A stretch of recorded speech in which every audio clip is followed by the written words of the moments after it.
Hello, coming to you live from the capital Jakarta, Indonesia. You are watching a special report here on TVR World as we bring you a live and full coverage of the state visit of the President of Türkiye. President Recep Tayyip Erdogan today is set to meet with the President of Indonesia, Prabowo Subianto, over at Bogor Palace. And we are here to bring you all the details and also an in-depth conversations here in the studio. We are your hosts this morning. I'm Rahmat Idris. And I'm Siska Becker, of course, very excited to be a part of this monumental diplomatic occasion. Yeah. It is not just a state visit, Rahmat. Yeah. I would say this is a very important milestone in the friendship of Indonesia and Turkey. There are two main agendas of this visit. Of course, a bilateral meeting to further discuss the strengthening of ties of this multifaceted relations between our both nations, and also the inaugural implementation of the first high-level strategic Cooperation Council. There's a lot of details to unpack today, exactly, Siska. And we are also extremely delighted to be joined by two special guests to get us through all the visits and the special meetings held today over in Bogor. Allow me to introduce, joining us for this special report is the researcher of International Relations Department of CSIS, Peter Pandi. Hello there, Peter. Thank you for joining us. Thank you for having me. And also a very dear colleague to TVR World, International Relations Lecturers of BINUS University, Tia Mariatul Kiptiamatia. Always a pleasure to have you. Thank you very much. Thank you. Tia, good to see you again in the studio. Yeah, Alhamdulillah, I'm good, Mbak Becker. So before we dive into our discussion about the relations between Indonesia and Turkey, and before we go to the live feed from the Bogor Presidential Palace, let's learn more about the profile of the Turkish President Recep Tayyip Erdogan. Recep Tayyip Erdogan is a Turkish politician who became the 12th and current president of Turkey since 2014. He previously served as Turkey's 25th prime minister from 2003 to 2014 and also Istanbul mayor between 1994 and 1998.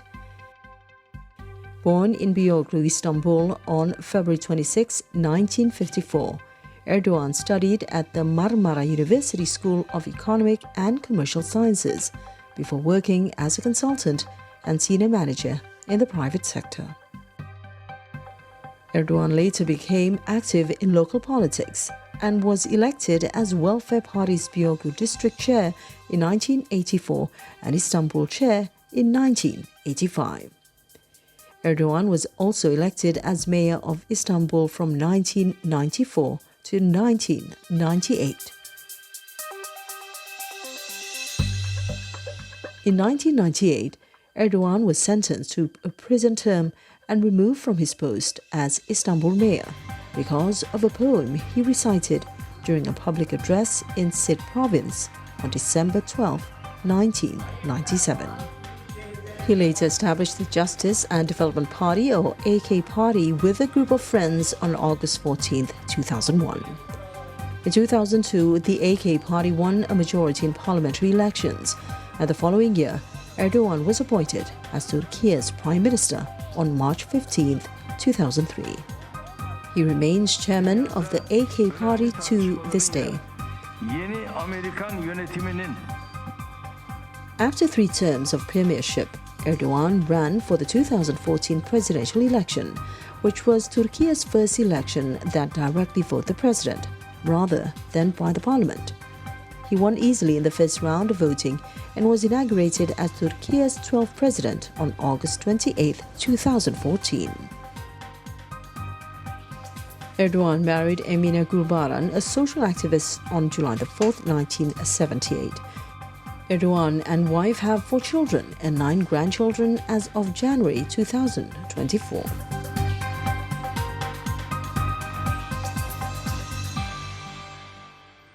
Well, Well, there you have it, a brief profile of President Erdogan of Turkey. And as a matter of fact, the president's already here in Jakarta. Yes. He arrived last night with a full entourage of ministers, ready to embark upon very important meeting, as you've said it, Siska, with our Indonesian counterparts. And we'd like to get in-depth conversations with our guest now here in the studio.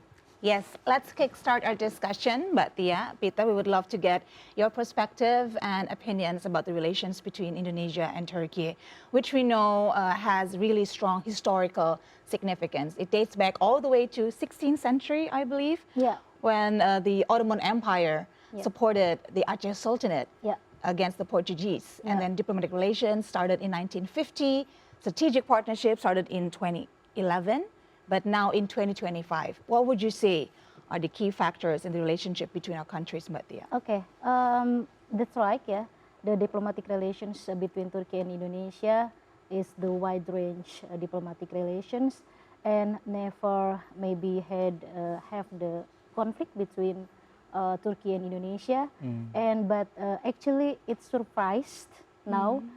Suddenly the President Erdogan visit to Indonesia, because for the last time President Erdogan and President Prabowo, I think, meeting on the G20 and then continue to the Hague. It was 3 months back in Brazil that they have met in Rio. So finally, it is very, very surprised, and suddenly the President Erdogan visit to Indonesia, to Jakarta.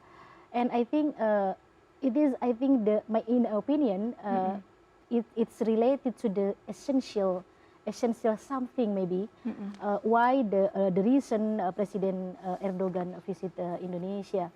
And based on the data, let's check maybe the data in the Ministry of the Investment. Let's check based on the investment, trading sector, economic cooperations between Indonesia and Turkey is very small economic cooperations.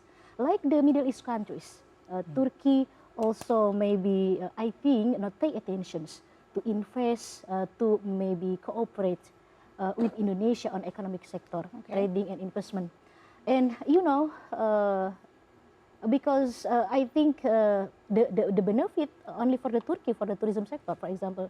Because why? Because the Indonesian people like and love to visit to the Turkey. This is the, I think this is the maybe the benefit for Turkey, income for the Turkey. But how about the Indonesia? So maybe I refer to my analysis for this visit. This is related to the military system, maybe the defense industries, because Turkey have the big companies on the military system, like the VNSS and then Aselsan's companies from the Turkey. And Turkey now focus on how to selling the many defense industries to all over the world, including in Indonesia. And according to the Turkey, Indonesia is the biggest market in Southeast Asia and the good market, and maybe this is the opportunity for the Turkey. And finally, President Erdogan decided to visit here.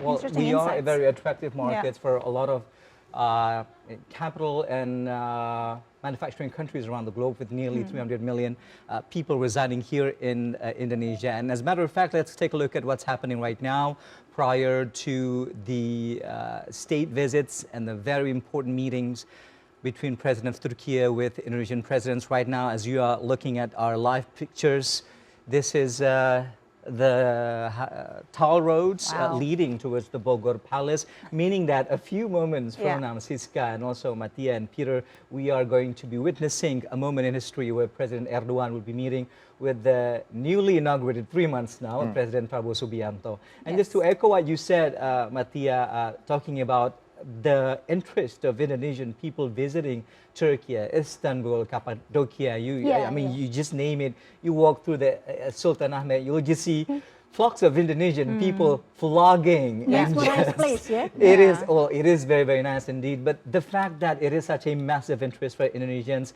I totally echo what you just said. But I'd like to go over to Peter now. Peter, let's walk back into the history of Indonesia's relations with Turkey, because we've gone through quite, as Siska said before, plenty of milestones. This is yet another one in the book.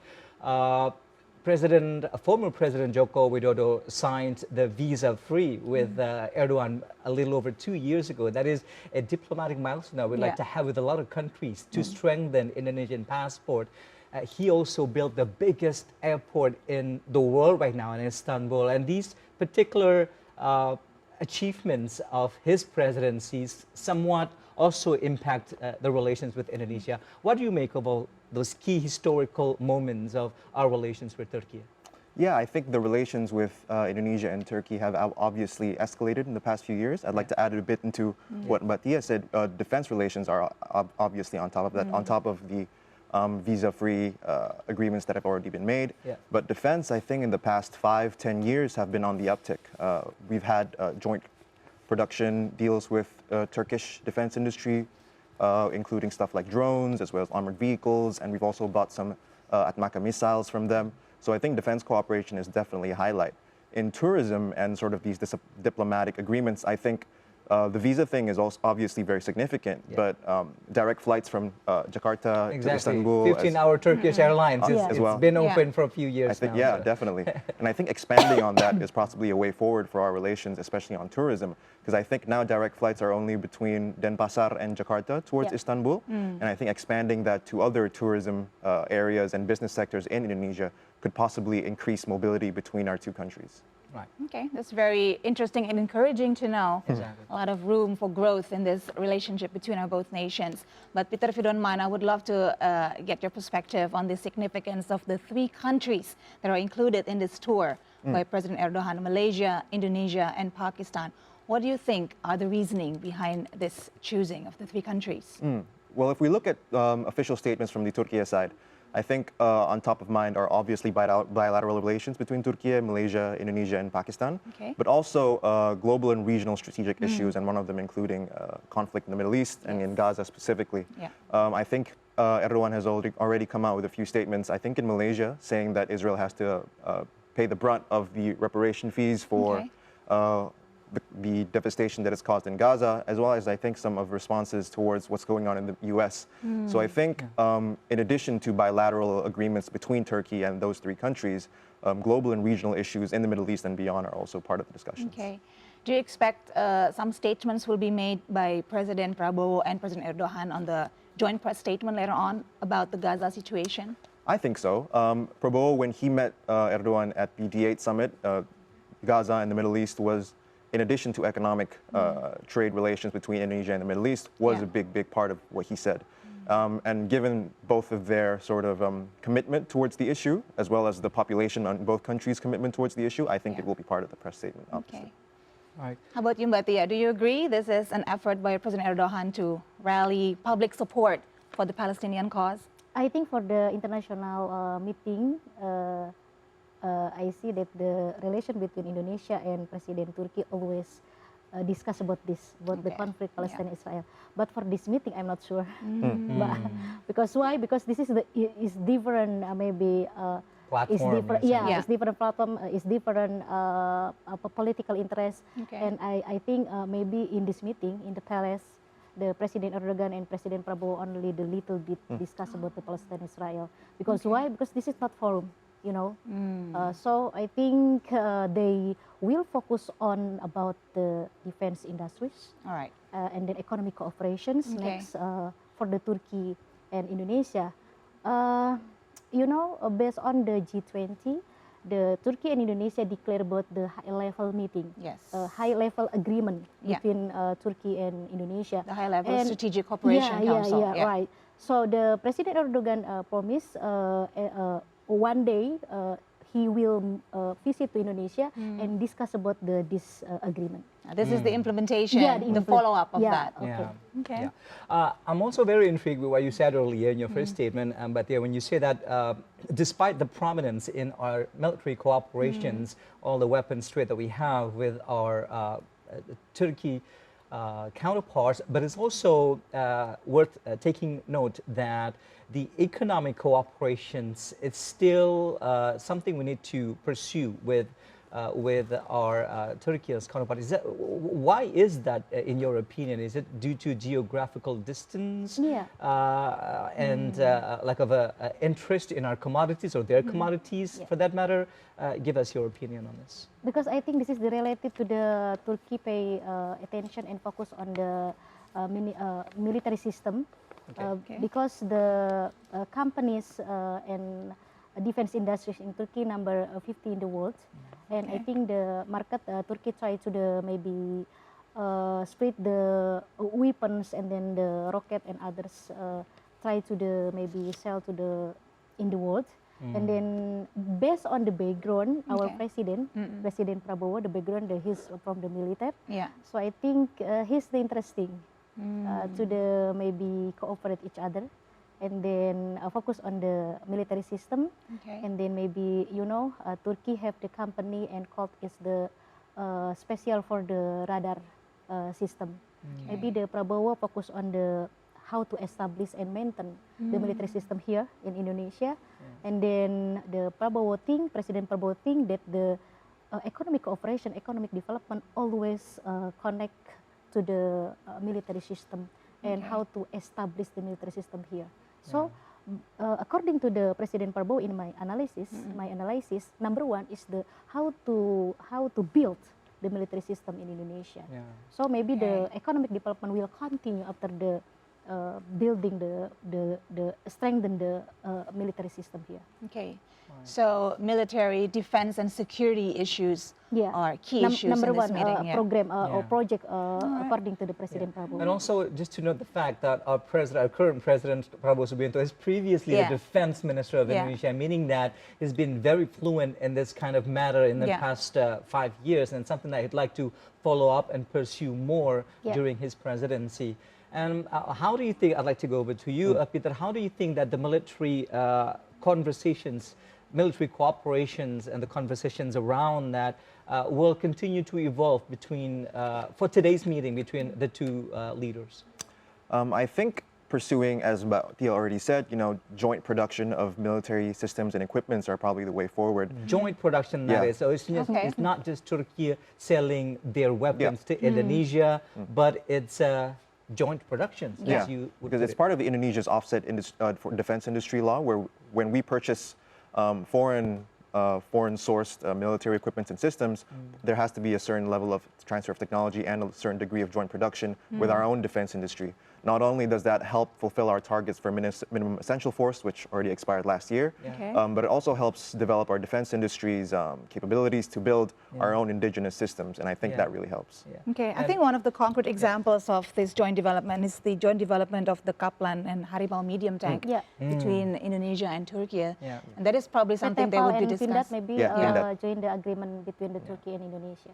As well as the Angka and Bayraktar drones that I think we are having some transfer of technology as well. And President Prabowo has said it time and again that the way to measure, one of the ways to measure a country's strength is measuring the strength of its military. So he really puts spoken like a true military man. He really is currently walking the talk. And let's take a look again, Siska and our guests, to what's currently unfolding, making their way through the traffic into Bogor. I don't know where this is the precise point is into the Bogor Palace. But from the capital, Jakarta, how many hours would you say it would take? With no traffic, usually it takes about an hour, an hour and a half max. So they should be arriving in Bogor I believe the soon. congestion would be cleared for President Erdogan at this point. It looks like we have good weather as well. That is always very, a good very sign. good. It's not even cloudy there, so it's a great welcome for President Erdogan.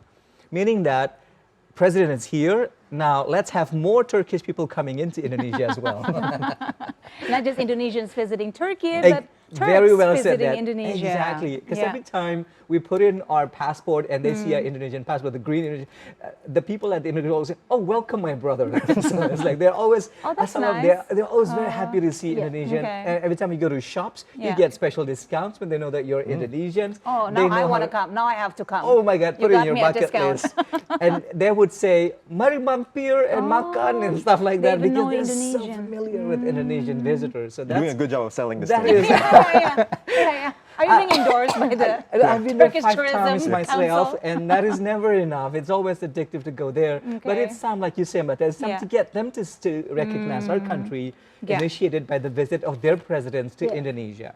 Yeah, why Hopefully, you, Bali and Jogja next after they Jakarta and mentions Bogor. why the President Erdogan always Assalamualaikum, my brother. Why Oh, always why the is mentions that, like though? the my brother because I think this is the related to the population Muslim. Yeah, you know, in Islam always that is my one semblance brother. of similarity that Like we share. the brother sister in one building. Based on the Islamic perspective. So if the Erdogan visit to Indonesia and many countries in the Middle East, always the my brother, Assalamualaikum. Just the level of warmth that we receive once they figure, and the discount is never a bad thing. So. Yeah, I already have it down here. I will definitely follow that up.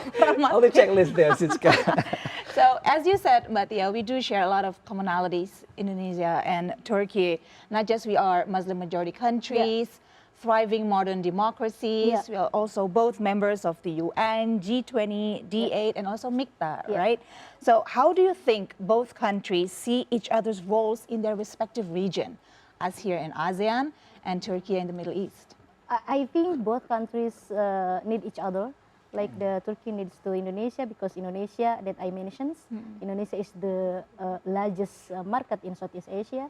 And then the second, because the Turkey and Indonesia maybe the together in many organizations, international organizations like the G20 and then the AIDS and then OIC, I think is very strict. That's and, right, OIC, I love to know. Consist, about the, especially for the Palestine-Israel conflict. So I think Indonesia and Turkey for the diplomatic relations and then cooperation is good relations.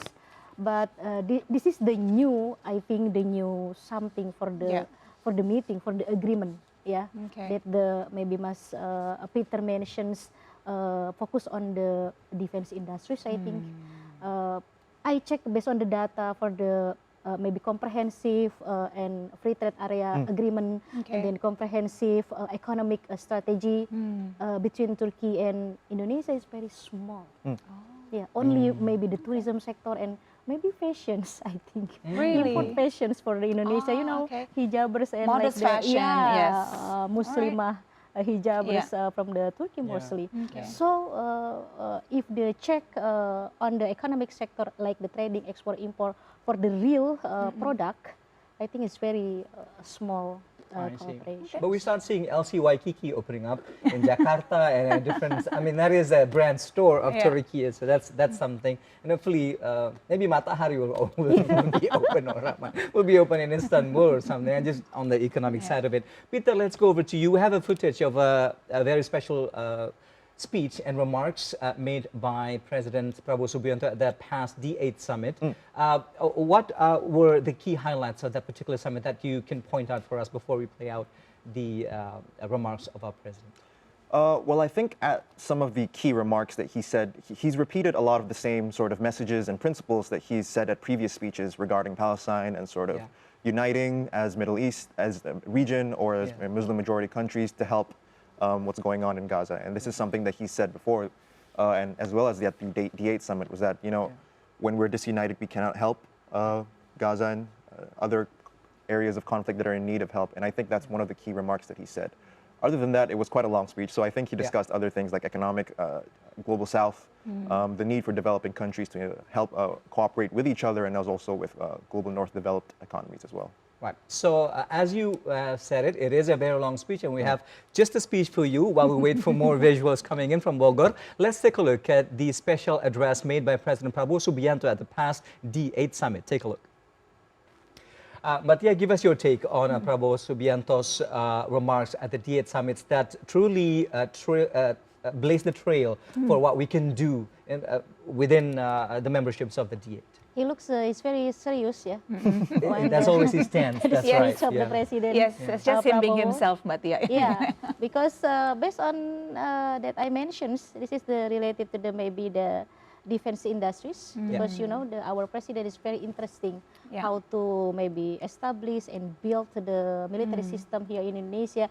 And according to the President Prabowo, the branding for the military system is very essential for Indonesia. I see. You know, branding, maybe public diplomacy, how to promote it. This is the Indonesia to the international. This is the maybe the we have the good military system and good economic development and the stability politic here is okay. So the President Prabowo want to show this is Indonesia because Indonesia have the good military system, and President Erdogan understand about this. So approach to the Indonesia, and he understand about the program priority of the President Prabowo. Okay. Whenever there is international gatherings around the world in recent times, well, we can see there's always this stark focus towards geopolitical tensions, wars around the globe. Ukraine and Russia are still at it, and Palestine and Israel right now is in the ceasefire, but we'll see it how it unfolds this weekend, because Hamas said they wouldn't release the latest number of hostage due to certain reasons, and the bombing in West Bank after the ceasefire deal. But then again, if it's not happening, the war will resume in Gaza. So just to note the fact, Peter, that probably this is going to be in the table, because from what we've known, Erdogan has been championing peace in Ukraine and Russia as well. But there's something, he's also very vocally strong about what's currently going on in Gaza. Do you think that at some point between this meeting that our President Prabowo Subianto, who is also very strongly opinionated on what's going on in Gaza right now, will put this on the table with Recep Tayyip Erdogan and draw from experience resolving conflicts in Ukraine and Russia? I do think Prabowo has a certain personal appetite and interest in contributing to peace processes in Indonesia, in the world. At previous speeches at the Shangri-La Dialogue, for example, he's stated, offered options and peace plans for things like the Ukraine-Russia conflict. He spoke about Gaza earlier in Shangri-La last year. Also, I believe. At every occasion, he puts Gaza on the table. At the G20 Rio de Janeiro, and his meeting with Antonio Guterres, that's the first thing he said. We're going to put this on the table, and we're going to champion peace. But obviously, I think Indonesia is a relative outsider to the region, both geographically and politically. I think we do have that sort of cultural or religious connection, being that we're a large Muslim majority country, and Islam is obviously a big religion there for the population in the Middle East at large. But I think we have to look at our own modalities as far as what capabilities we have, both politically, militarily, economically, and sort of see what we can actually offer to the region. Because it is difficult. It's a dynamic situation with a lot of moving actors. It's not just players within the region that's interested in what's going on in Gaza, but it's also global powers such as the US and others as well. So I think it is a very difficult situation, very dynamic, and Indonesia needs to sort of measure what it can offer and what is within its national interests before making a move into the area. To follow up on that, I mean, talking about the Middle East, the Gaza situation, and also the US, how they play a role in this. As we all know, one of the statements that's making the headlines everywhere is a statement from President Trump saying that they would like to relocate all Palestinians from Gaza. Getting worse by the day, in my opinion. Do you think that would also have an impact on this particular meeting, what President Trump have said? It's hard to say. I think obviously bilateral cooperation would be on the top of the list, improving defense interactions, economic and trade relations between Turkey and Indonesia, obviously, I think are on top of the list for this meeting in particular. But I think issues relating to that will also be discussed, albeit probably a little briefly or more. We'll see. It remains to be seen. But yeah, I think it's hard to Because I think at one point, a few months back, there were some statements made by a member of Trump's team about relocating the Palestinians to Indonesia even. Yes. So that was prior to the inauguration. Yes, that's and it's true. been also echoed back in recent headlines that even Trump himself said that we will relocate all Palestinians, we will rebuild Gaza into the Riviera of Middle East. Bidding the Gaza Alago or something, I don't know what it's going to be named, and it's been protested by leaders around the globe just in recent time. And especially President Erdogan. Emmanuel Macron actually rebuked that particular opinion, saying we have to respect the rights of the Palestinians. It's their land. Your thoughts on this, Batia? You have something there in you, as I said, you want to tell share us. with us. I think in my analysis, based on the Ministry of Foreign Affairs in Indonesia, not serious for the declarations of the Trump, because the character of the President Trump is different than the president from the Democrat Party in America, I think. So maybe ignore it, I think, because you know, so? Remember when the President Trump mentions that the capital of the Israel replaced by the East Jerusalem, you know, remember? Yes. So I think only statement, and I think the countries in the world ignore it, and finally Trump replaced by the Biden, and Biden have the maybe different program for the Palestine-Israeli conflict.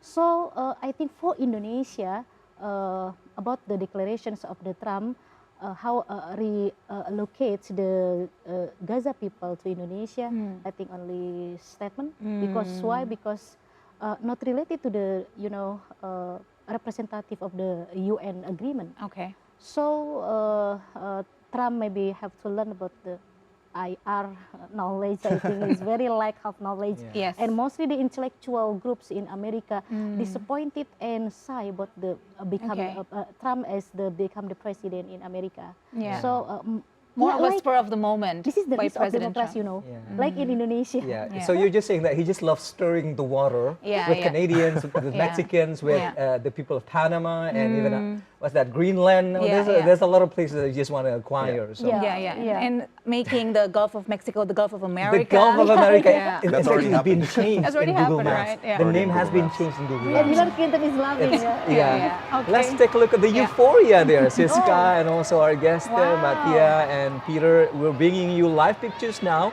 as the entourage is making their way into Bogor Palace, and students in white and red, they are elementary school students cheering by the streets. Siska. Wow, it looks very festive.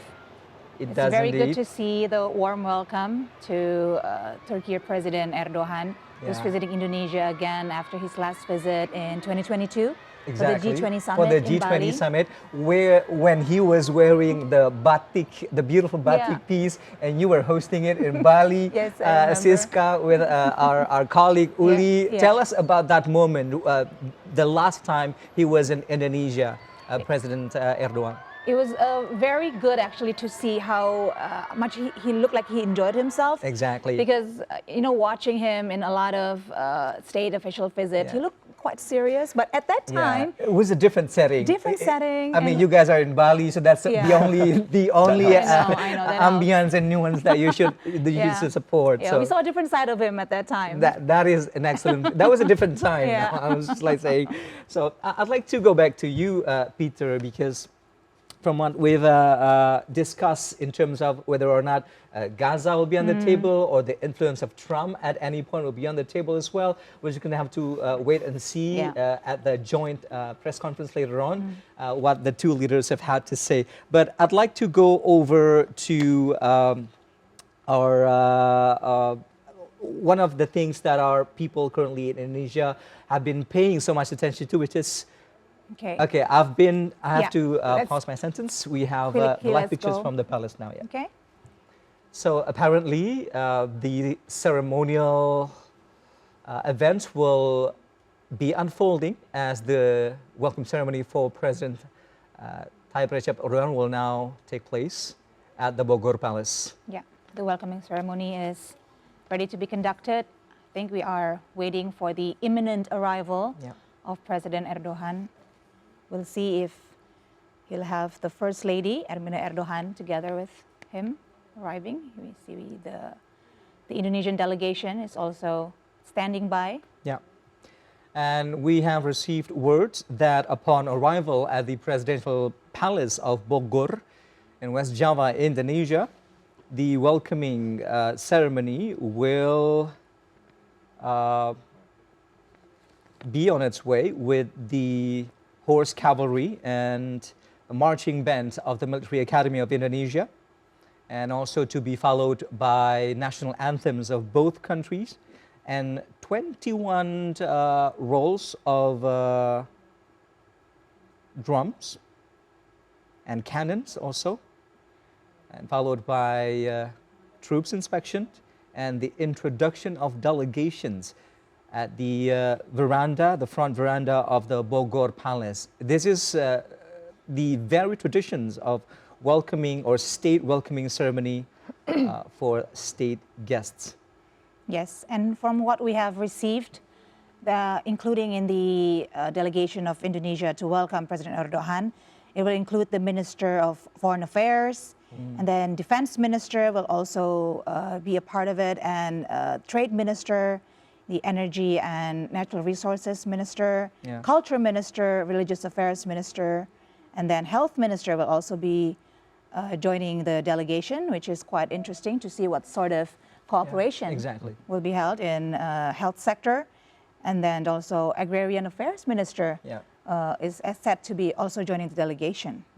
So Peter, what do you make of this? The fact that the massive entourage of President Erdogan and the comprehensive array of ministers from different parts of his parliament, of his cabinet rather, joining him for this meeting. I mean, we're talking about industry, technology, defense, of course, agriculture and forestry, as mentioned by Siska earlier. Are we going to fast forward our relations and cooperations into vast many sectors outside of just the defense, the prominence of it? I think that's ideally the goal from our administration, at least. Obviously, we're trying to go for a faster economic development, 8% GDP growth per year. And I think, as we've already outlined before in our discussions, trade relations between us and Turkey are not optimal yet.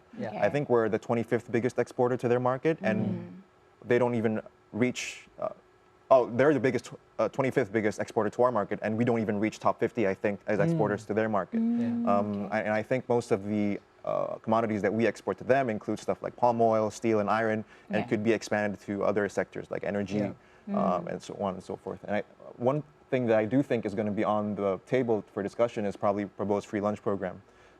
I was going to ask that, whether or not there is such thing, free meals for students in Turkey. Is something that probably President Erdogan would be able to share with us their lesson learned on that. I haven't heard anything about it. I know that there is one in Japan, but but this is not and it was very much discussed when the Prime Minister of Japan visited Indonesia and spoke with President Prabowo Subianto. I'm not sure about best practices and exchanges of that, but I do think the administration will be likely seeking investment to fund that free lunch program, because it is a very vast program and financially demanding, I would say. Because the next question would be, has there been an efficiency program when it comes to free lunches provided for their state in Turkey? That is currently ongoing in our country. But just, I'd like to take note of your 8% economic growth that you mentioned. That has been the very core mission of President Prabowo Subianto during his presidency. So I'd like to get your take on this also, Mattia and Peter first. Do you think that attracting investment for Turkey is something that our governments would pursue with all of the related ministries from our Turkish counterparts? Yeah, and I think the entourage is pretty self-explanatory. I think one of the main things that we need is foreign investment, and the really big entourage, in addition to the foreign minister and the defense minister, including multiple sectors, including, I think, our Minister for Religion was there as well. So I think there's a lot of opportunities and things that we're trying to explore as far as cooperation goes, and economics is really a big part of that. What do you make of this entourage and the prospective meeting? I think for the maybe cooperations, the general cooperation between Indonesia and Turkey on the education's cooperation. You know, Turkey like the Egypt, because the student from Indonesia visit in Cairo, there's massive numbers. Around 13,000 Indonesian students. And Turkey give them many scholarship for the Indonesian students. I think that's the point about the cooperation between Turkey and Indonesia. And how about the economic cooperations and then investment? I think, again, I mentioned is very small cooperation based on the BKPM data. And so far, I don't think we have the Minister of Education joining the delegation, but we might be wrong. We can see later on if there are actually representatives from the Ministry of Education. Just have maybe to now wait and the see. president will give the scholarship again to the Indonesian people for this meeting. But then again, what you said is an outgoing from Indonesia to Turkey, our students going there, but do we have more of their students coming into our countries, learn more about our countries and establish a better understanding of our countries to our Turkish, to the Turkish people? This is the strategy of the Turkey. after the back home, back to the Indonesia, the student after they graduate from the Turkey will promote about the Turkey, especially for the tourism sector. So this is the like the Egypt, you know. Not even when they return, while they're still there, they've been promoting it. So we don't even have to wait for them to return. But I mean, at this point right now, to reach this sweet balance of our cooperation, where we export and where we import, and hopefully as the developing nations, and also one of the developing economies within the G20, in which Turkey is also a member of, it's something that would like to be on an equal footing, because that's something that also it's been championed by the G20 leaders, how the more developed nations, more developed economies assisting these developing ones. Yeah, I agree with your statement. You know, based on the scholarship from the Australia, after the the students graduate from the Australia, finally maybe the decision maker here, and finally a good cooperations with the economic sector. Okay. Yeah. We'll focus on the maybe ceremony, a welcoming ceremony. All right. So we have to pause you there. We are looking at live pictures from Bogor Presidential Palace right now as the entourage of President Recep Tayyip Erdogan is currently inching closer to the Bogor Palace, where the members of the cabinet of President Prabowo Subianto is ready to welcome as well. Yeah.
right, now we have the official meeting of the two state leaders. President Prabowo have just officially welcomed President Erdogan to the Bogor Presidential Palace.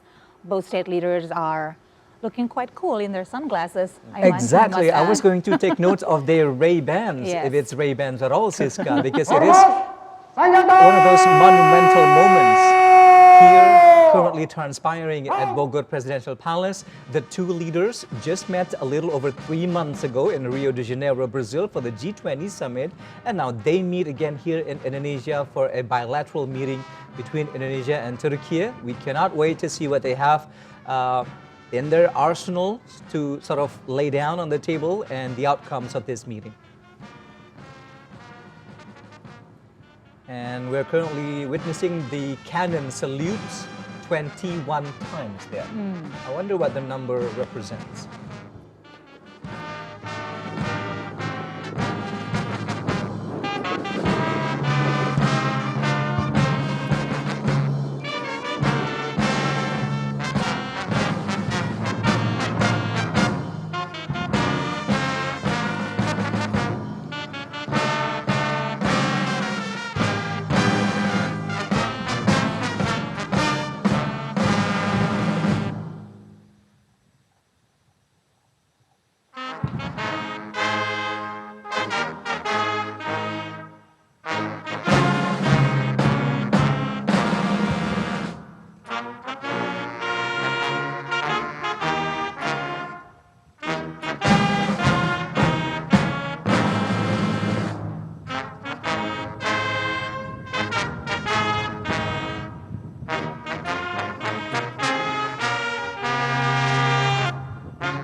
Well, the national anthem of Indonesia, Indonesia Raya, was just underway as we are now witnessing the official welcoming ceremony of President Erdogan of Turkey unfolding at Bogor Presidential Palace.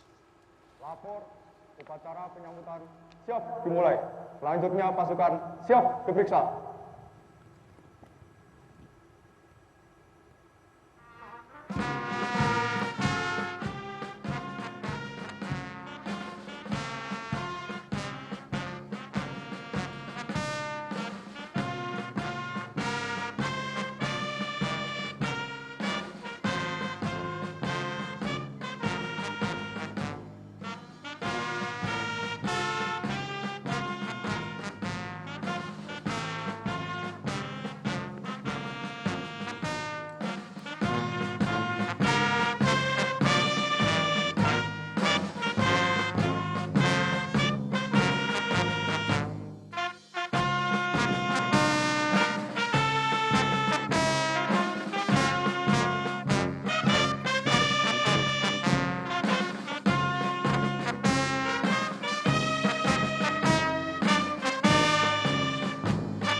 Upacara telah dilaksanakan.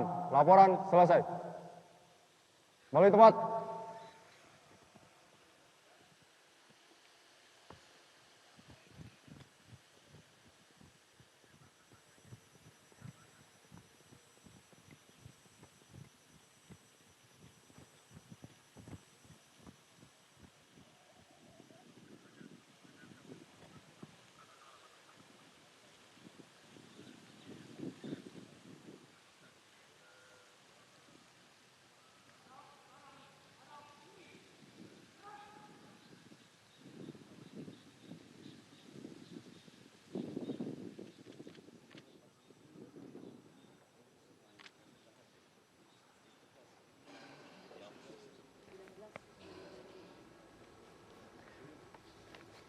Right, we see now President Erdogan is shaking hands with the members of the delegation from Indonesia, the ministers of President Prabowo administration. Yeah. Started by a few of our coordinating ministers at the front rows there. First shaking hands with the President of Turkey, Recep Tayyip Erdogan. Yeah. As we believed, they will be initiating and laying the foundation for cooperations between the two countries. This is in line with the traditions of welcoming state guests into the palace. And again, allow us to introduce a member of entourage of our Turkish counterparts being a part of the visiting groups of President Erdogan. We have our Turkish official delegations, His Excellency Necmettin Bilal Erdogan, son of the President of Turkey, and also His Excellency Hakan Fidan, Minister of Foreign Affairs. And then we also have the Minister of Energy and Mineral Resources of Turkey, His Excellency Alparslan Bayraktar, with the Minister of National Defense of Turkey, His Excellency Yasar Guler, also joining President Erdogan. Right. And alongside the President's also Minister of Industry and Technology of Turkey, His Excellency Mehmet Fatih Kaçir, and the Minister of Agriculture and Forestry, His Excellency Ibrahim Yukmal. Another key figure in the delegation, the Minister of Trade of Turkey, His Excellency Omar Bolat, and also Member of Parliament, Ayse Bohurler. And alongside the President himself, also the Chairman of Council of Elders of the Organizations of the Turkic States, Binali Yildirim, and Member of the Parliament, Yücel Bulut. There are a few members of parliaments actually joining the delegation. Semi Istighfar, Nazim Mafis, and Ali Sahin are also joining the delegation. Right. Including also the Ambassador of the Republic of Turkey to the Republic of Indonesia, based here in Jakarta, His Excellency Talib Kuchukcan, and also Chairman of Council of Higher Education, Erol Ozva. And Chairman of the Religious Affairs from the Turkey delegation is Mr. Ali Erbas, with Chairman of the Defense Industry Agency, Haluk Gorgun. Chairman of Directorate of Communications is present as well, Fahrettin Altun, and also Chief of the Cabinet to the President, Hassan Doan. And the President's Chief Advisor is, of course, there with the delegation, Akif Kagatai Kilik, with the Director General of Baikar, Halu Bayraktar. And that rush is also completed by members of I think President the President's Erdogan's personal team, entourage, exactly. The advisor interpreter, Fatima Gulan Abu Shanab, Chief of Security, Musin Kose as well. And Chief of Protocol, Barkin Kayaoglu, and his Chief Doctor, Adnan Burak Akçay.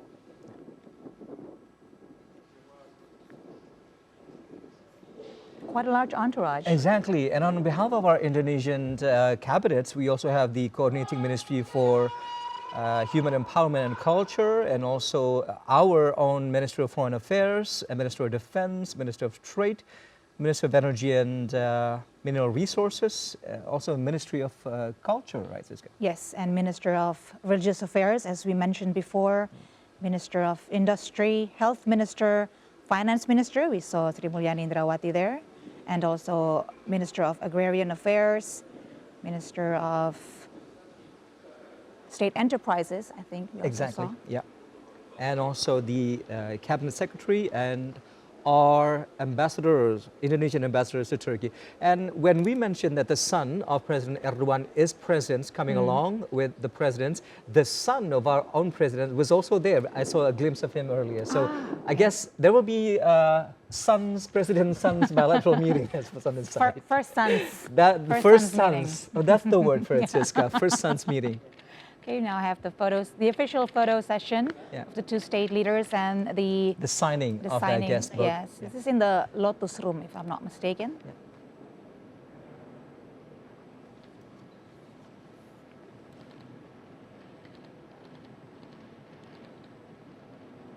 We are witnessing an historic moment here as the President of Turkey, President Erdogan signing the guest book of Bogor Presidential Palace before being escorted into the meeting room. In effect, signing a new chapter of Indonesian and Turkey cooperation. No, he first visited Indonesia in 2005, if I'm not mistaken. He was still Prime Minister at the time of Turkey, officiated the housing development for the victims of the Aceh tsunami at that time. I see. And it's been a little over 20 years since the Indian Ocean tsunami that claimed over 250,000 people across Indian Oceans, including nearly 200,000 alone in Aceh, Indonesia, of which we witness the grim celebration, if we can call it celebration at all, of the 20th years, or rather commemoration of the Indian Ocean tsunami, which is something that Turkey also took part immensely, as you mentioned earlier, in the reconstruction and the recovery process of the victims. They've been a really good friend of Indonesia at many moments. And as if Indonesia also been a good friend of Turkey. Remember during the hard times that Turkey went through with the earthquake that happened in Turkey a few years back, Indonesia was also one of the countries that stood by and sent many relief aid.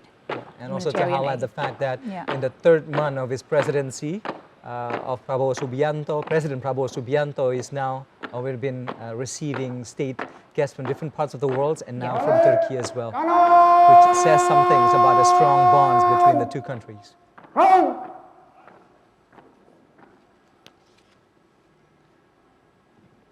We've also received words, Siska, that probably from what we've learned about the rundown of the meeting, the closed-door meeting itself will take approximately 1 hour.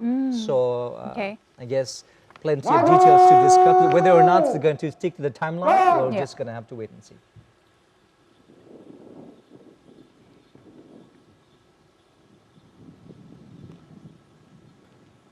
Seems like they have continued to the Garuda Room where the bilateral meeting will take place, and in there they will discuss all the key issues and the common concerns that Indonesia and Turkey have.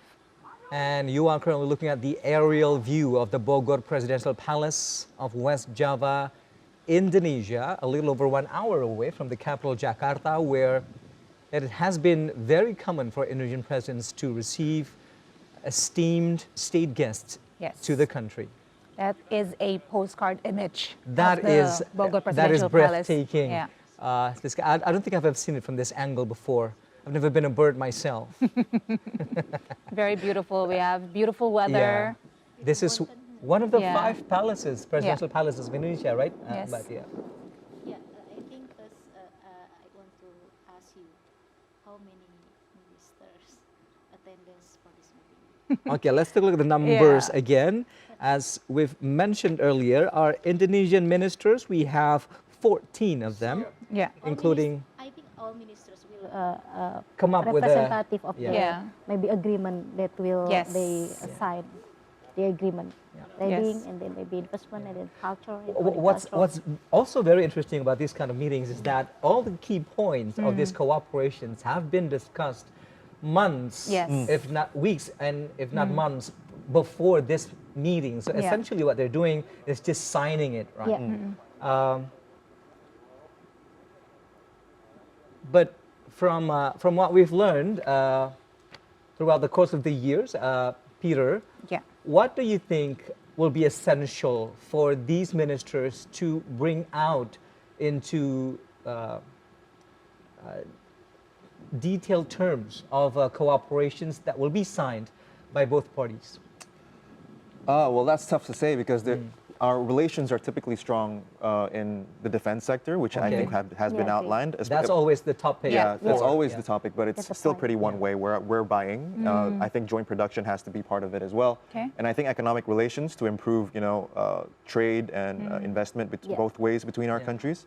But to the point of you saying that, these agreements have been agreed upon months before, seeing the sort of how significant and extravagant the welcoming ceremony is, it's pretty raised my expectations. The agreements might be bigger than it usually is, and anything below that could be a little bit underwhelming compared to the ceremony that's already occurred. That's right. Yeah. Because President Prabowo, during his campaign of presidency, and now he is the president of Indonesia, has always been mentioning that we need to achieve not only for the 8% economic growth, but also for food security, for energy security, and more importantly, water security. Meaning that we are targeting these two very essential sectors, water, irrigations, and agriculture for food security. And the ministers from Turkey, the related ministries, are present for this sector. Do you think that this is something that our president would pursue with our Turkish counterparts as well for the securities? I think so. And I said before, on food security, I think the free lunch program, seeking investment from foreign counterparts, I think will be top of mind. It's something that Prabowo has mentioned in pretty much every speech that he's spoken. Time and again. Both domestic and international. It's either food security for overseas audiences, and then in domestic audiences talk about the free lunch program. So I think that will be top of mind in addition to defense and economic matters. All right. Now, to talk more about the strategic partnership between Indonesia and Turkey, one of the main agendas, as we mentioned repeatedly before, is the implementation of the High-Level Strategic Cooperation Council, which was kick-started back in 2022 during the G20 summit in Bali between the Indonesian president then, President Joko Widodo, and President Erdogan. And now we're going to see the implementation of it. What do you think would be the key highlights of this sign-up of this meeting? I think it remains to be seen. As I said, we'll have to look at the press statement that'll come out soon after. As we've talked about pretty openly here before, that relations between us and Turkey have typically been concentrated in a few sectors, and there are a lot of unexplored sectors outside that. Even in tourism, as I said before, direct flights are only between Istanbul, Jakarta, and Denpasar, where there are other business and tourism hubs in the country, both here and there, that don't have direct flights. So I think, discussion beyond defense, trade, which is still suboptimal, I would say. I think there are a lot of things that could be expected out of the agreement. Education, for that matter, as well. But I'd like to go over to you, because we do have plenty of opportunities to explore yet in terms of economic relations. But before I go back to you, we have a special package for you highlighting economic relations between the Republic of Indonesia and Turkey. Take a look. Recep Tayyip Erdogan is a Turkish politician who became the 12th and current president of Turkey since 2014. He previously served as Turkey's 25th prime minister from 2003 to 2014, and also Istanbul mayor between 1994 and 1998. Born in Beyoğlu, Istanbul on February 26, 1954, Erdogan studied at the Marmara University School of Economic and Commercial Sciences before working as a consultant and senior manager in the private sector. Erdogan later became active in local politics and was elected as Welfare Party's Beyoğlu district chair in 1984 and Istanbul chair in 1985. Erdogan was also elected as mayor of Istanbul from 1994 to 1998. In 1998, Erdogan was sentenced to a prison term and removed from his post as Istanbul mayor because of a poem he recited during a public address in Sid province on December 12, 1997. He later established the Justice and Development Party, or AK Party, with a group of friends on August 14, 2001. In 2002, the AK Party won a majority in parliamentary elections, and the following year, Erdogan was appointed as Turkey's Prime Minister on March 15, 2003. He remains chairman of the AK Party to this day.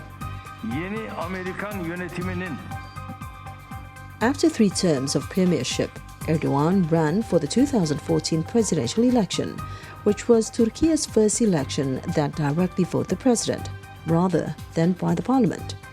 He won easily in the first round of voting and was inaugurated as Turkey's 12th president on August 28, 2014. Erdogan married Emine Gulbaran, a social activist, on July 4, 1978.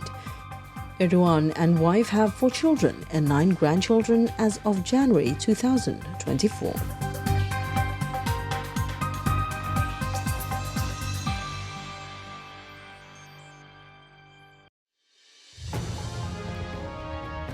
Indonesia and Turkey are known as middle-income powers in their respective regions, with both countries are full members of several global and multilateral groupings, namely the World Trade Organization, Organization of Islamic Cooperation, D8 Organization for Economic Cooperation, MICTA, and the G20 major economies.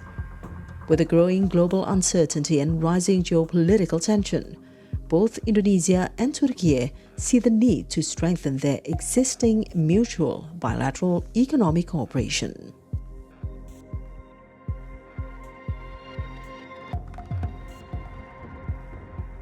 The jumpstart of Indonesia-Turkey bilateral economic cooperation could be traced back to August 1999, when Turkish Prime Minister Necmettin Erbakan visited Indonesia and was welcomed by President Suharto.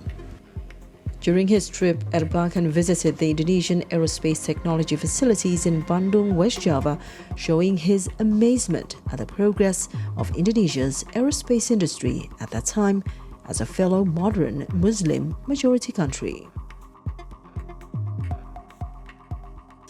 Furthermore, Erbakan invited the Indonesian government to establish economic alliances with fellow Muslim majority countries, leading to the establishment of D8 in 1997, which consisted of 8 Muslim majority developing countries. Since then, Indonesia and Turkey continue to develop a growing bilateral relations in trade and investments.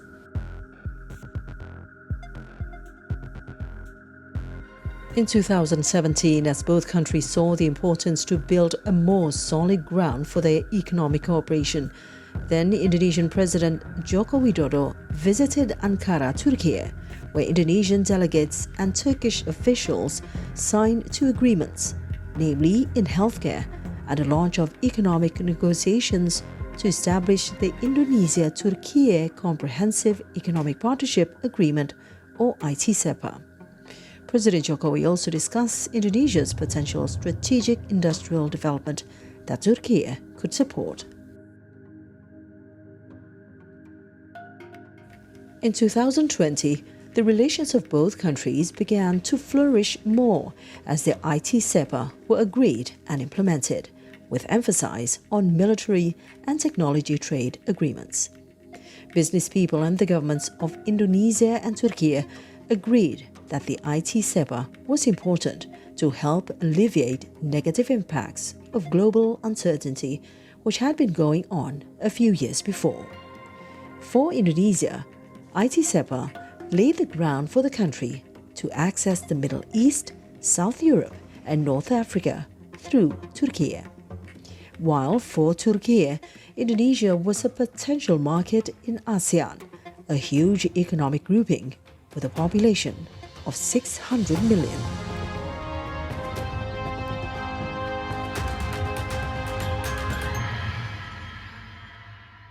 Since then, Indonesia and Turkey started a new journey as complementary economic partners.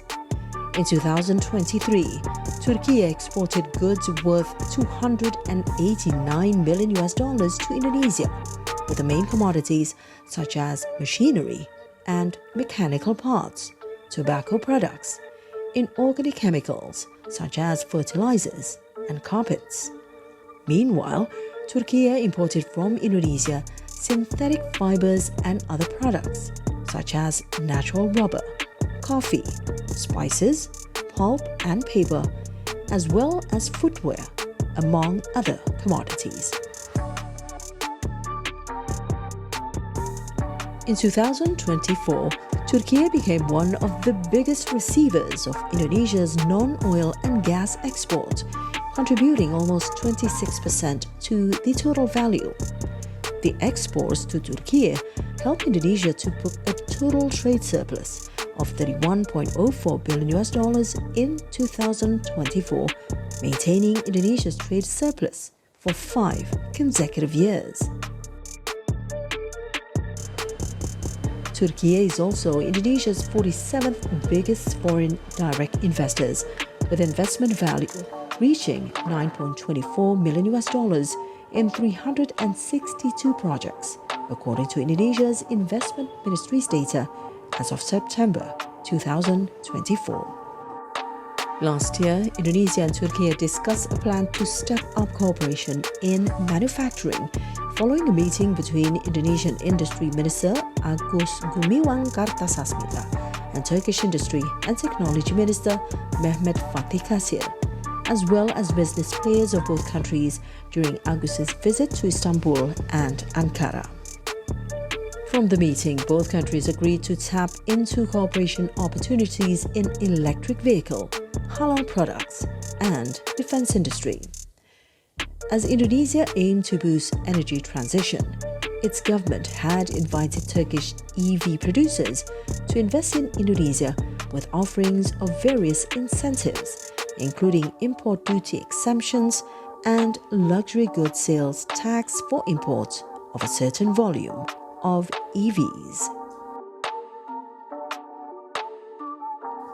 Following its aspiration to access the Organization for Economic Cooperation and Development, or OECD, Indonesia was hoping it could gain support from Türkiye as one of the group's founding members.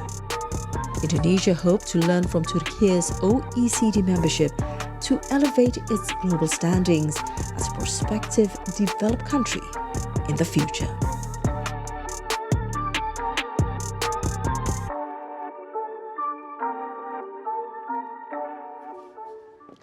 Well, there you have it, the currently existing and potentially promising economic cooperations between Indonesia and Turkey. Matia, what do you make of that short feature that we just aired earlier? Yeah, interesting. We can see the economic cooperation between Turkey and Indonesia. Yeah. But for the trade, maybe export-import, we can see maybe the small product, I think, similar like in Saudi Arabia, between Saudi Arabia and Indonesia, only B2B, not G2G, only business to business, yeah, people to people, not G2G. More consumer-based retail. Only. Is he bringing business people though from the entourage? We get the list of pretty much a lot of ministers. I think the Indonesian government only mediator for the B2B between the Turkey and Indonesia, like the mostly Middle East countries, they not interested in invest their money here in Indonesia because I think it's different business culture. Mostly in the Middle East, they interested if the maybe pay a lot of money in one country like in America, and they want to maybe get the much benefit for the country, only that. So it's different when the South Korea or Japan invest here. So establish and build factory here, and then maybe arrest to the many laborers here and helping to the economic development for Indonesia. It's different when the Middle East countries invest the money here, only how to get much benefit for the Middle East countries. So the business culture between the Middle East and America, for example, is matched, but not matched with the Indonesia. Indonesia, I think based on maybe the views or perspective for the Middle East countries, the big corruption case is very hard. How to maybe invest the money here in Indonesia. So for the economic cooperation on trade and investment, I think only the agreement via FTA and IT Seva, IT Seva, Indonesia and Turkey comprehensive economic strategic agreement between Turkey and Indonesia, and what is the how to applicate this agreement, IT SEFA and FTA, to increase the economic development between Turkey and Indonesia. There is nothing until now, so I think Indonesian government have to pay attention how to increase on trading, export, import, investment, not only tourism sector from Indonesia to the Turkey and income to the Turkey, but how to benefit for the Indonesia first. And the second is maybe they will sign on the defense industry now. So the Indonesia maybe have to bargaining position to the Turkey. For example, maybe joint productions. If you have the something radar, radar product, the Pindad and PAL maybe have the something to the join and combine between the two products. And also the transportation sector there, the electronic vehicles Siska mentioned earlier. About transportation also automotive sector, right? Maybe especially in electronic vehicles production. Yeah, can join for these sectors. Maybe I think not only Indonesia only buying from the Turkey, but also join to the product for the automotive sectors. Okay, that's very interesting. Peter, what do you think? I mean, looking at the number of the delegation from both sides, and then we know there's going to be the implementation of the HLSCC and also the Indonesia-Turkey Comprehensive Economic Partnership Agreement taking place at this visit. What would you like to see in terms of the expansion of trade relations between Indonesia and Turkey? Yeah, again, I think just seeing how big the delegations are on both sides, you can expect cooperation on multiple sectors. As we've said before, the economic relations have typically focused on a few commodities such as palm oil and iron and steel, and from our end, and then I'm not sure if, I think from their end is like electronics and machinery and so on and so forth. So I think there is definitely a lot left to explore, not just in economics, but in tourism and other stuff as well. I think seeing that EVs and the energy transition and nickel, I think will be on the discussion as well. I think Minister Bahlil was there, and several other ministers who touch on the industrial mining industry in Indonesia. So I think that will be on the discussion and the agreements as well. But again, just seeing how big the ceremony was and how big the delegations were, I think we can expect big things. Big things, hopefully. Coming out of the meetings. Hopefully. Right. I'd like to go back again to what you said earlier, that they've been so very technologically advanced when it comes to weaponry and their military arsenals. And I've never heard, I probably need to learn more about the history of Turkey, but I've never heard them to be in any conflict with any countries, but yet they have such a high-tech military grades, something that we need to learn. And then we're going to come into a joint cooperations, as you mentioned earlier. What exactly do we need to learn from our Turkish counterparts in terms of developing weaponry for our military? Well, from the extent of your knowledge. Well, there's a lot, obviously. Our defense industry is still pretty underdeveloped compared to other countries, let's say Turkey or South Korea, who we also buy significant arms from. But I think, investing in the capabilities to build things, to investing in, actually committing to deals that we've already signed with our domestic industry, so that actually when we buy things, we actually commit to buying them from our domestic industry is, I think, another point. But I think Turkey has multiple clients in their defense industry. It's not just Indonesia. They've sold to other clients as well, and their military is also quite active in the Middle East and beyond. I think they have multiple foreign military bases. They're quite active in Syria, for example, and other places as well in peacekeeping operations and so on and so forth. So I think there is definitely a lot that we can learn from Turkey, but Indonesia typically likes to rely on a diverse set of clients, suppliers of military arms. So I think in the last 10 years, Turkey has been one of them. France, South Korea, the United States are also big, Germany, Spain, and Italy are also big suppliers of military arms for us. That comes with its own sort of plus and minuses, right? I was going to come to that because when it comes to selling weapons to a country, you are also asserting your influence into the said country. Are we coming to an agreement at this point in time that Turkey is trying in any way asserting its influence into Indonesia? I don't think so. I think that's something that Indonesian policymakers are quite trying to avoid, is that one big country having the sort of veto power or too much influence on our arms. That comes with its own plus and minuses, right? Because military arms from different countries have different systems. Interoperability between these systems are also in question. So while we buy from multiple clients from those just from what I said before, that creates some challenges as far as repair, maintenance, training for our military personnel, and also for interoperability between the systems. So on the one hand, it gives us the comfort of saying that, we don't rely on one single country for our arms, but on the other hand, it makes it a little bit difficult for coordinating between these systems and paying for repair and training for our military personnel to actually use these systems. And new ones, not second-handed ones. Yeah. Okay, very interesting. I would like to continue the discussion about the military cooperation between Indonesia and Turkey, because as you both have stated before, it will be one of the main talking points between the state leaders during this visit. Now, as we know, you also mentioned about the security issue and also the geopolitical instability that is going on in the world right now, in different parts of the world even.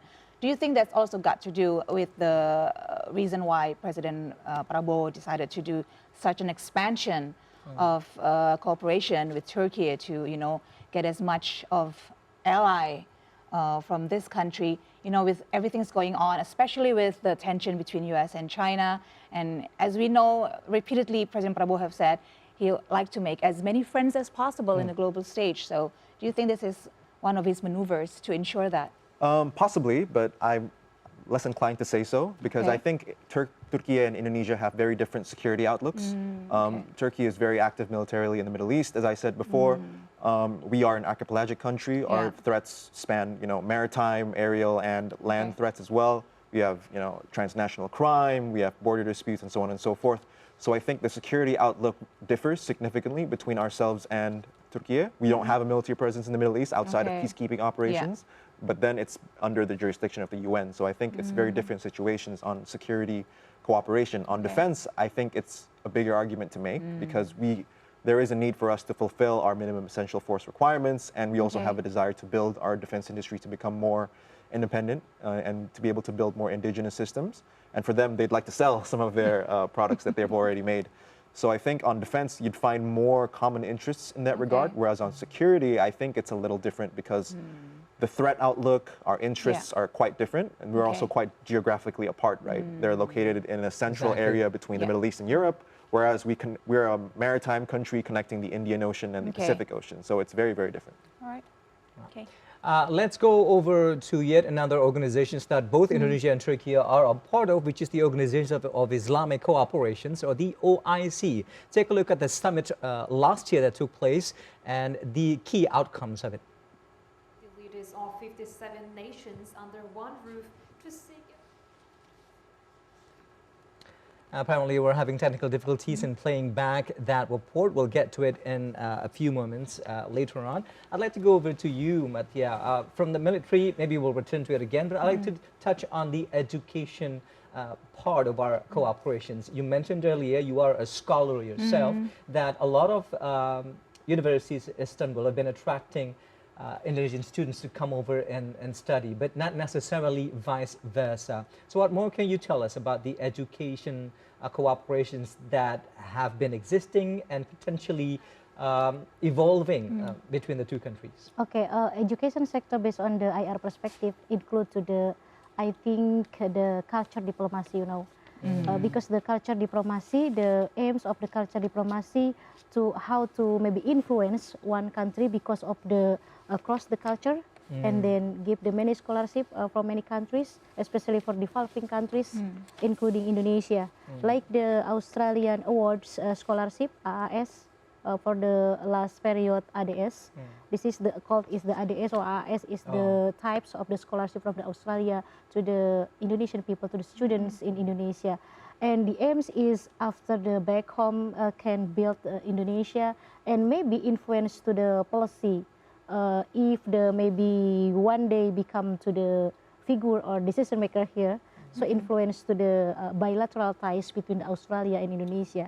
And I think this is the strategy applicates to the Turkey also. So how the Turkey finally decided to consent and focus on the scholarship for the Indonesian students, and this is the culture diplomacy, and finally maybe the aims to the maybe influence the policy in Indonesia to the Turkey next, including the economic cooperation, maybe now for the cooperate on the defense industry, and this is related to the culture diplomacy. So culture diplomacy in IR perspective is very essential. How to influence another country to the maybe to change the policy and maybe to become the allies in these situations like Indonesia and Turkey, like the Egypt in Indonesia, like the Australia in Indonesia. Okay. So the extension of Indonesian people in Turkey, that's what you're saying. So I mean, we need to provide, like, I mean, we've established this cooperation with other countries in terms of educations and students exchange, but we have had to have one yet for our for Turkey, and we've had that blueprints with other countries as well. Do you think that this is something that we can pursue down the line?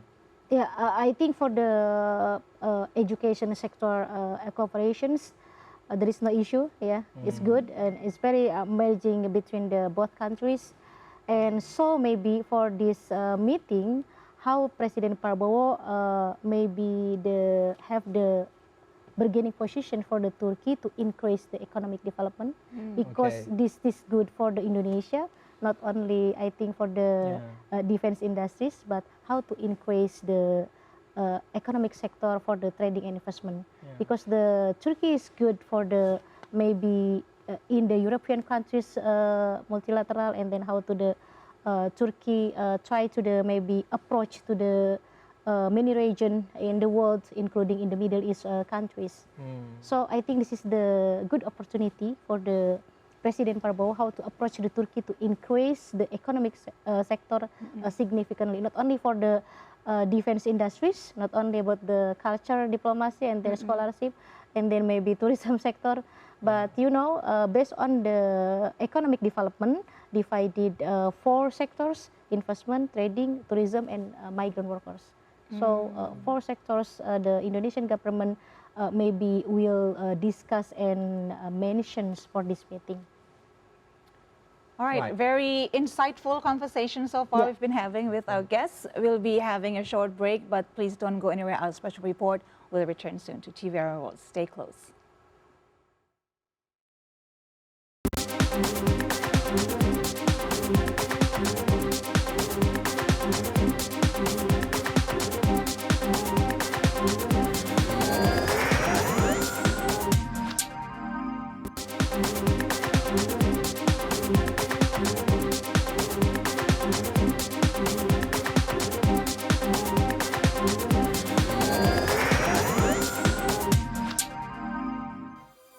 Well, thank you for staying with us right here on TVR World as we come to you live from Jakarta, Indonesia, with a special report covering the state visit of the President of the Republic of Turkey, Recep Tayyip Erdogan, here in Jakarta, Indonesia, and currently meeting at the Bogor Presidential Palace. We are still joined by our 2 esteemed guests here in the studio with me, Rahmat Idris and Siska Becker. That's right, Rahmat. And before we continue our discussion with our esteemed panel of guests, first, we're going to show you how the crucial roles of Indonesia and Turkey play out, especially in the Organization of Islamic Cooperation, or OIC.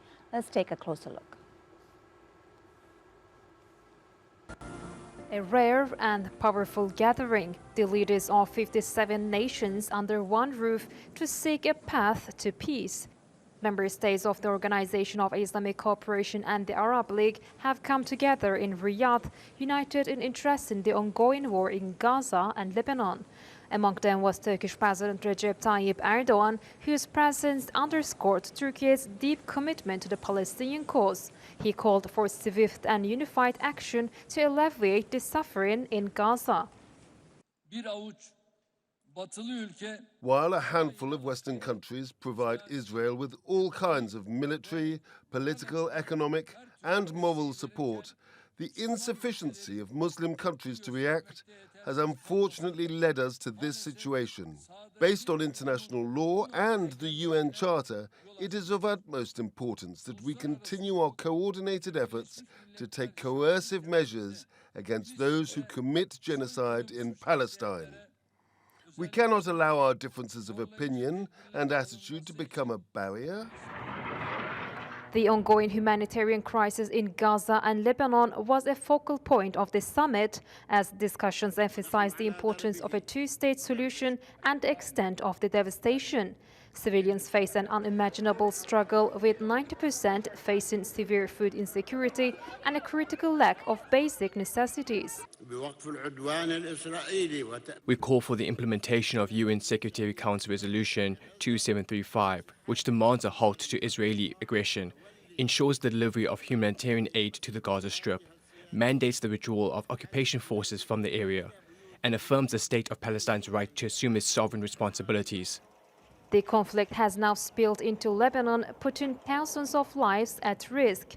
Lebanon's prime minister underscoring the need for immediate action to prevent his country from spiraling further into chaos. The main priority remains to immediately stop the aggression on Lebanon, declare a ceasefire and establish the foundations for sustainable stability.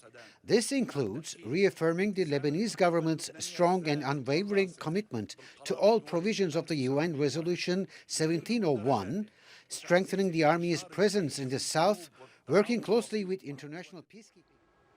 So there you have it. We have statements made by the leaders from the OIC, but now in particular we're going to talk about the roles of Indonesia and Turkey, as both are members of the OIC. But if we can go to you, how do you think Indonesia and Turkey compare when it comes to playing out their global role? Yeah, I think if we compare the role of the Turkey and Indonesia in the OIC, I think the Indonesia is number one. Okay. And so I think the Turkey next.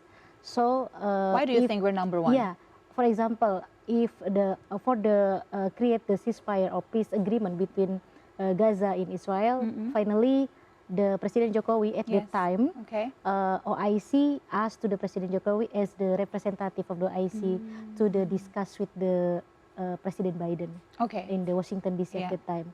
So this is the maybe show to the international public that Indonesia is the good position and have the strong power in the OIC. And then I think all countries in the Middle East maybe believe to the role of the Indonesia in the OIC. This is the maybe I think the evidence how Indonesia playing to the role in the OIC on the maybe create a peace, especially for the Palestine-Israeli conflict, as well as the program of the Indonesia in the UN. The Free Palestine is number one, then others. But do you think we have done enough in terms of creating peace in the Middle East? I think the relations between Turkey and Indonesia in the OIC overall is good. Yeah, so there is no issues about the both countries. So the Turkey and Indonesia similar policy for the Palestine, how to two-state solution, create the two-state solutions. And OIC, I don't know the reason why the OIC believe to the Indonesia as the representative of the OIC. Maybe it is related to the maybe the big population Muslim in Indonesia. So finally, for example, Saudi Arabia applicate to the monarchy system, and then Turkey, I think, so between the democracy and maybe authoritarian system. So why finally, if the discuss about the Gaza and Israel conflict, Indonesia is number one as the representative to discuss to another countries. This is the evidence how Indonesia have the a strong power in the OIC. Yeah, how to maybe discuss to the America, for example, first, and then the second is how to maybe connect to the Qatar and all mediators in the Gaza and Israel conflict. Right. Well, obviously, this is a strong point, a strong case for the OIC member states to discuss upon, which is the currently ongoing conflicts around the world, particularly with our the Palestinians. And I'd like to go over to you, Peter, in terms of how influential it is as an entity of OIC to make a change when it comes to addressing conflicts in Gaza, when the bigger entities such as United Nations have been making one ultimatums after the other, didn't seem to make a change in the land. I think it's tough to say. The UN obviously has troubles with, implementing their Security Council resolutions and General Assembly resolutions, and I think the OIC faces similar issues. I think in multilateral settings, although they have the convening power, like the OIC and the UN, and they've released statements in support for peace and reconciliation and so on and so forth, we've seen that the the ceasefire agreements have actually gone through channels that don't include those organizations. So Egypt and Qatar have mediated directly instead of through these multilateral channels because they're far slower, they're far bigger, whereas through smaller channels such as these, it's more agile. Proven to be more effective. Yeah, so I think the OIC, although it does have the convening power in that it can gather world leaders in the Islamic world, including from beyond the Middle East, there are limitations to that. Yeah. Okay. Especially when some members, not all, some members of the OIC comprise of countries with humongous oil money, which is influential to these countries who are in need of this power. Yeah, and I think because the OIC is so big, it's so diverse. Different countries, although they share their religious background and Muslim majority, they have different interests. Let's say in the region of the Middle East specifically, big regional powers such as Iran, Saudi Arabia, Türkiye, they have different interests and different visions for how they view the regional order within the Middle East itself. And although the OIC can convene those leaders and others to discuss issues that are of their common agenda, I think political interests, strategic interests differ between them. Yeah. Especially when you mentioned Saudi Arabia and the US said whatever stance politically they will make with Israel when it comes to Gaza will be in one way or another in conversations with Saudi Arabia as well, whether or not they agree with that particular resolutions or decisions. And in regards to the Gaza alago said by Trump, Saudi Arabia says it's a no. It's not something that we would fundamentally agree upon. So. Yeah.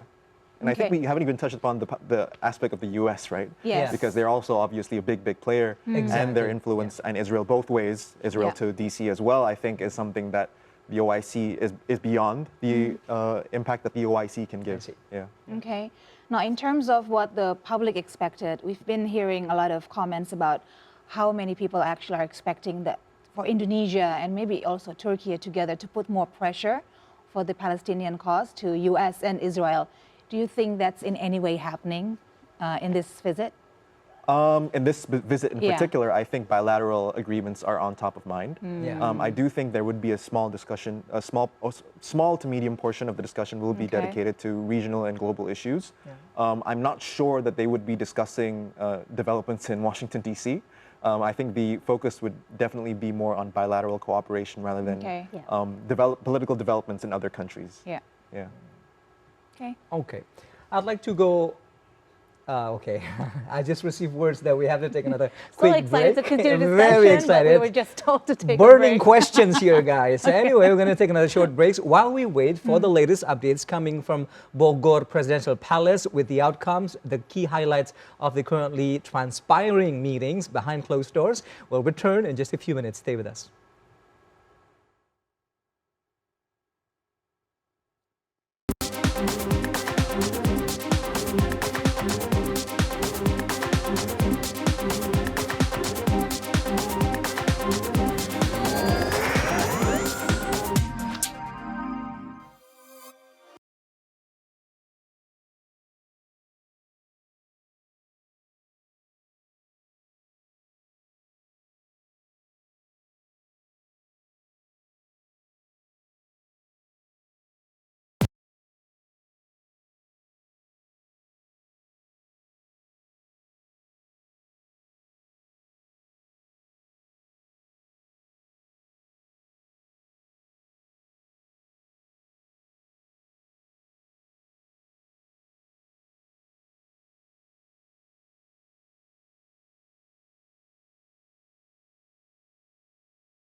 Jadwalnya tadi sampai sekitar setengah satuan ya Siska ya.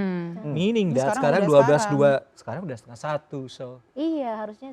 Hopefully, Hopefully, pastinya bentar lagi sih ya. 10-15 minutes gitu kali ya. Yeah. Well, we have President Prabowo Subianto on the other line. So, Mr. President, so before you go public, sir, tell us here on TV Our World what the outcomes are. So, Rahmat, kita nggak usah komen habis itu. Iya, NCIS Udah langsung kan dari sumber. We just finished meeting, gitu kan ya. So. Bocor loh Mas. Oh no, I mean it's an utterance of excitement, rather. Am I being British to save myself? British. TTB dong, tiba-tiba British. Apa namanya budget, mengurangi budget itu? Efisiensi, Pak. Efisiensi. That's off the Buat topic. efisiensi, reduce the budget ya. What's the name? Oh, Pak Rahmat, Mas Rahmat. Kami Record. TVRI efisiensi loh, Mbak. Oh, kena juga? Kena banget. Viral malahan, karena Tapi benar 50 di Jogja aja tuh banyak banget yang Tapi benar 50 made orang. redundant. Di daerah-daerah sih banyak banget. That's Oh, di essentially mulai tanggal berapa? Mulai Senin kemarin itu, it's zero anggaran untuk yang honor dan kontrak. Yang Wow. kontrak dilepas Yang semua. daerah. Oh, yang kontrak di daerah. Kalau yang tapi di pusat sini- masih dipertimbangkan dan didiskusikan. But our President Director is currently championing for the relaxations of the budget cut gitu, because we are operating for public kan ya Mas. We're not Kayak masih we're asking not for profit audience oriented with DPR gitu. as well. Kan public But that opinion is- sekarang sangat esensi. Yeah. It's very But essential that for is the gonna be a hard water to traverse, karena kayak BMKG juga kan bilang kita nggak bisa ngaktifin all of our early warning systems with the 50% budget cuts. dia bilang very kayak gitu. danger. So yeah, that's actually All ministries berkaitan sih, all kemaslahatan ministries publik kena. dan BMKG. public safety. Kecuali Kecuali pertahanan. Iya. Kecuali pertahanan. Pertahanan nggak kena? makanya nggak kena. Kesehatan juga nggak kayaknya ya Mas Iya. ya. Pertahanan, Sama hanya DPR, ada Hanya Polri. kesehatan. That's the only exception. Defense and So, health. Defense, Health, tapi DPR, kayak Polri nggak kena. disaster warning gitu-gitu tuh, that's very crucial. Itu Mas. crucial Kita ya, padahal rainy Itu bisa season kan ya. nggak bisa so- diduga, nggak bisa diprediksi kan. Kalau tiba-tiba tsunami dari area Mungkin Ada aku mau statement dioper kayak gitu TNI dari gitu. BMKG bilang. Sumber apa? Fungsi-fungsi BMKG. Bilang apa? Tapi kan Mas ya, Rahmat beda kayaknya sekarang, nggak saya mungkin di ngomong Ministry of Defense juga ngasihnya kecilan sekarang. Oh ya. Kan saya suka diundang jadi Honor. speaker. Iya. Honor. Itu mah pelit aja Mbak. mohon Bukan izin, efisiensi. mohon izin Mas Peter, Mbak Tia udah tanda tangan belum ya? Oh belum. Ya, belum ya. Enggak, bukan itu maksudnya. Oh, nggak ada Enggak, keterangan ini efisiensi di situ. saya gara-garanya efisiensi diundang di Nomor 13 siap kakak. Aduh, udah dibisikin aja kita dibisik Oh Mas. ada gitu ya, ada bisik-bisiknya ya. Oh, iya, so that's why sometimes I like tiba-tiba freeze iya, gitu. because there's something, yeah, there's a ghost in my ear.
Welcome back. You're still watching our special report for President Erdogan visit in Indonesia, who is now in a bilateral meeting with President Prabowo Subianto in the Bogor Palace. While we wait for the outcome of this meeting, we're going to learn more about the dynamic relationship between Indonesia and Turkey.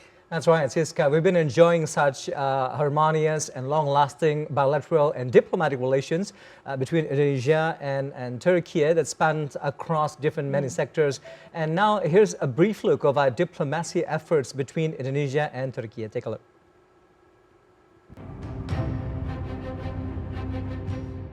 Indonesia and Turkey established diplomatic relations in 1950. Indonesia has an embassy in Ankara and consulate general in Istanbul, while Turkey has an embassy in Jakarta and honorary consulate in Medan. But long before the official ties was established, at the 16th century, the Sultanate of Aceh had asked the Ottoman Empire's assistance against Portuguese aggression. Ottoman support to Aceh back then marked the beginning of the ties between two countries. Turkey was one of the first nations that recognized Indonesia's independence. Diplomatic relations were established in 1950, and the Turkish embassy in Jakarta opened on April 10, 1957. In modern days, the relations continued, and in April 1959, President Sukarno, the first president of Indonesia, had the opportunity to visit Ankara and visit Istanbul for the first time. At the time, President Sukarno was welcomed by Turkish President Celal Bayar.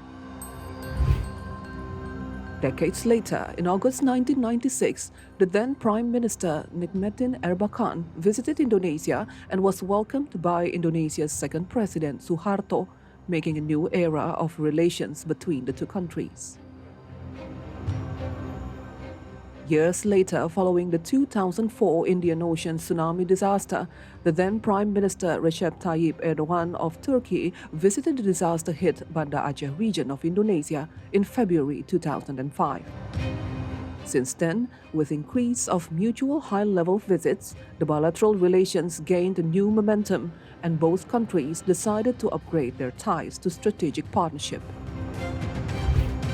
The 11th President of Turkey, Abdullah Gül, and Indonesia's 6th President, Susilo Bambang Yudhoyono, signed the joint declaration, Turkey and Indonesia towards an enhanced partnership in the New World setting in Jakarta in April 2011. Then, during the visit of President Erdogan to Indonesia in August 2015, the Turkish-Indonesia Business Forum was held, and a memorandum of understanding with a view to strengthen bilateral relations in the field of trade, investment, and technology was signed between the Turkish Foreign Economic Relations Board and the Indonesian Chamber of Commerce and Industry. In July 2017, Indonesia's 7th President Joko Widodo visited Turkey, which brought new perspectives to the cooperation of the countries, especially in trade, healthcare, energy, and defense industry. Establishment of High-Level Strategic Cooperation Council between Turkey and Indonesia in November 2022, during the visit of President Erdogan to Bali on the occasion of G20 Leaders Summit, was an important step in enhancing the bilateral relations. Nowadays, Indonesia and Turkey closely cooperate in a number of international groups such as the UN, the OIC, G20, D8, and the World Trade Organization. With such a rich historical background, it's great to see the two countries seek even stronger ties.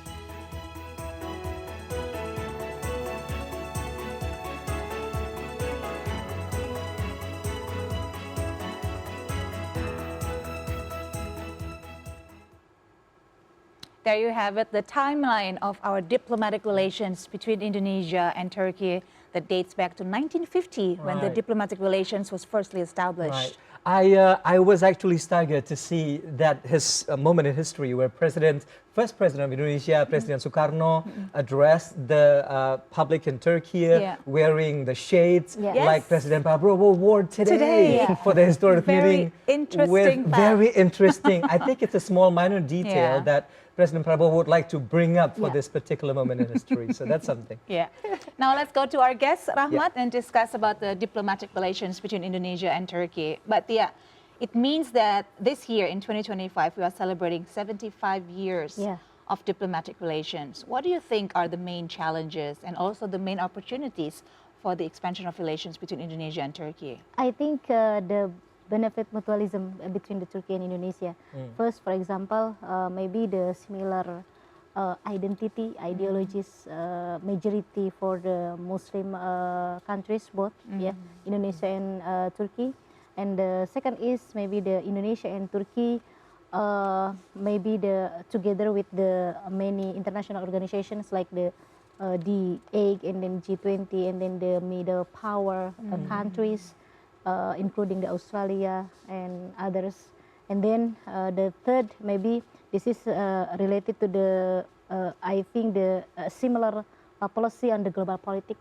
Okay. For example, for the Palestine-Israeli conflict is very strict and consistent between Turkey and Indonesia, and this one they can continue to the policy, to the influence the global politics.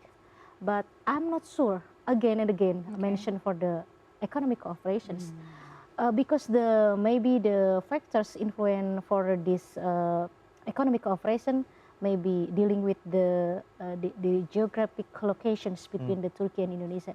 It's very hard how to connect each other to export import, for example. So maybe if the President Prabowo will increase the economic sector, this is good for the science, maybe the defense industries. Maybe defense industries not depend on the geography, the locations, maybe. And then for this meeting, I think my recommendations and for the Indonesian government have to maybe the strategy how to increase the economic development and benefit for Indonesia, not only for the Turkey, I think. So why? Because the democracy system here in Indonesia, I think is very good condition than the Turkey. Turkey maybe applicate the democracy system. For example, doing the elections like in Indonesia, but for the figure and leader never change, again and again. From we the saw that footage from party, 2005 with President like the Erdogan. UMNO in Malaysia, for example. So this is the I think the Indonesia maybe next will change the policy. So this is the meeting is the very essential for Indonesia. Not only maybe the science, the benefit for the Turkey, but how to get much benefit for the Indonesia on economic sector, for example. So the tourism sector, like the pilgrims between the Saudi and Indonesia, 200,000 people 1 year, per year, pilgrims for Indonesia, and this is income for the Saudi Arabia. Like the Turkey, tourism sector is very influenced the economic sector for the Indonesia, but how for Indonesia? So this is the attentions. Pay attention. The Indonesian government have to pay attention about these conditions. All right. How about you, Peter? After looking at past history of our relations, what do you think the future holds for the relations of our countries? Again, I think Batia put it really well. There is a lot of room for growth, a lot of room for opportunity, not just in economics, which we've outlined pretty much that it's still suboptimal at this stage. You know, tourism, religious affairs, education. Beyond defense, you know, we've covered defense a lot, but I think it's really important to note as well that we're also very geographically distant from each other, and we have different socio-political contexts. And I think that's less of a challenge and more of a reality that I would say that there is a ceiling, as I would say, that between our relations, how close we can get, because we also have very, very different interests and contexts as well. I do think there is a lot of room for growth, but Indonesia, I think, also needs to concentrate on growing relations with countries around us as well. So ASEAN, Australia, South Korea, Japan, and others as well within our own neighborhood, and strengthening those relations, I think is also really important to consider. And how important do you think that Indonesia, as the biggest economy in Southeast Asia, seen as an important ally for Turkey, and also the opportunity for us as a country in Southeast Asia to penetrate European markets by way of Turkey? I think that's certainly one of the goals, right? For our markets to be exposed to global markets through certain gateways. So I think Turkey could be one of those gateways, not just to the Middle East, but through Europe as well. How feasible that is, I think, is up in the air. I think that's up to political willingness and also our willingness to make our markets more easily integrated into the markets and attractive to other markets. I think there's a lot of work to be done domestically here as well to make our investment climate more friendly for foreign investors and to make our products and commodities and services more attractive for foreign markets. So I think increasing standards, increasing the quality and so on and so forth, not just of our human resources, but also of the commodities and services that we try to sell to overseas markets, I think is really important. All right, interesting. And you talk about the importance of the trade expansion between Indonesia and Turkey. And as we saw in the footage before, one of the key milestones in Indonesia's and Turkey's relationship was way back in 2011. We still had President Bambang Susilo Yudhoyono. And at that time, a comprehensive strategic agreement was made also between Indonesia and Turkey. And we hear that in this visit, the IT, the Indonesia-Turkey Comprehensive Economic Partnership Agreement, will be signed again with new expansion and new developments. But what do you think this agreement aims to achieve? Yeah, we have to learn about the Turkey in Indonesia, because I think for the halal certificate, this is the strategy. It is a booming industry right now. To expand the economic development in Indonesia. But unfortunately, Indonesian government not pay attention for the halal certificate. In ASEAN, Thailand, in Vietnam is very serious how to create the halal certificate, and then cooperate with the Middle East countries, for example, and then to the Indonesia, also to Malaysia, how to create the halal certificate, because halal certificate not related to the Islam. This is the important things to create to raise the tourism sector to income and benefit for one country. Unfortunately, in Indonesia, always failed. I don't know, because if the Indonesian government, for example, comparing with the SBY administration, President SBY, try to create the halal certificate, maybe the public protest about this and mention this is related to the Islam. This is not Islam state, but this is the maybe related to the pluralism in Indonesia, Bhinneka Tunggal Ika and others. So this is different with the Thailand and Vietnam. And why finally Vietnam and Thailand in ASEAN, the market and economic development increased significantly than Indonesia. And Turkey, I think the good maybe create the certificate, halal certificate, to raise the tourism. Is this something we can learn from our Turkish counterpart? Yeah, the good certificate the Turkey created by the Turkey. So maybe the Indonesian government for this meeting, maybe we can learn from the Turkey how to promote the halal certificate to raise the tourism sector. And also some of the major destinations around the globe, South Korea, Japan, and also the countries that you mentioned, have also been embracing this halal standardizations due to the fact that it is a booming market. They are actually aware right now that there's huge opportunities of attracting countries with Muslim majority population to come over to their countries, not just Indonesia, but from these rich and wealthy Middle East market as well. And just to note the fact that, as you mentioned also, that halal certification is not about what's being eaten by the Muslims, but about meeting the standards of cleanliness, hygiene, and the way you outsource, the way you source your food, which is something that is proven by certificates, by certain standards, and embraced not only by Muslims, but also by consumers around the globe, regardless of religions, but paying attention to the way and the standards the food is produced. Exactly agree. For example, for the health, maybe Mas Rahmat is very important. And it is very rigorous. It is very hard to penetrate. I mean, I have my hands-on experience covering factories producing halal food standards in Russia. I delivered the report to you. It was something else out of this world to see the way they hold on to the rigorous standards of halal certifications. That is just, I have never seen anything like that in my life before. And for us in Indonesia to be able to do so, that is a humongous task. It has become a global industry, and we believe it's high time for Indonesia, as the biggest Muslim population in the world, and we to be a major player in this. Indonesia have to change, have to change and understand about the halal certificate. This is the international standard now. So the Japan that the mentioned Mas Rahmat, the South Korea, pay attention about the halal certificate, including in ASEAN, Thailand. In Indonesia, it's 10 million rupiahs per warteg for the halal certifications. That's another big and head-scratching homework that we need to resolve. We have to take another break, Siska and our guest, before we continue on with our special program and the latest updates from Bogor Presidential Palace. Don't go anywhere. Stay tuned.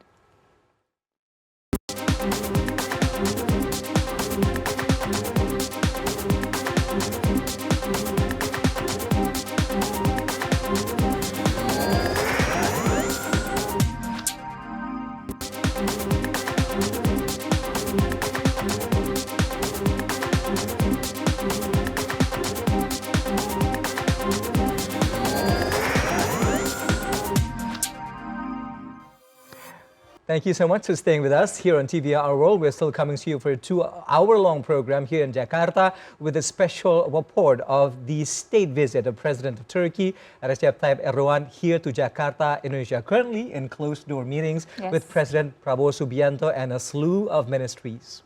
We are still waiting for the result of that meeting, and we'll be letting you know as soon as the joint press statement is released. We are waiting with bated breaths here in the studio. Very eagerly awaiting here. In the meantime, we let our viewers to learn more about the country, Turkey, in this video package. Let's take a look.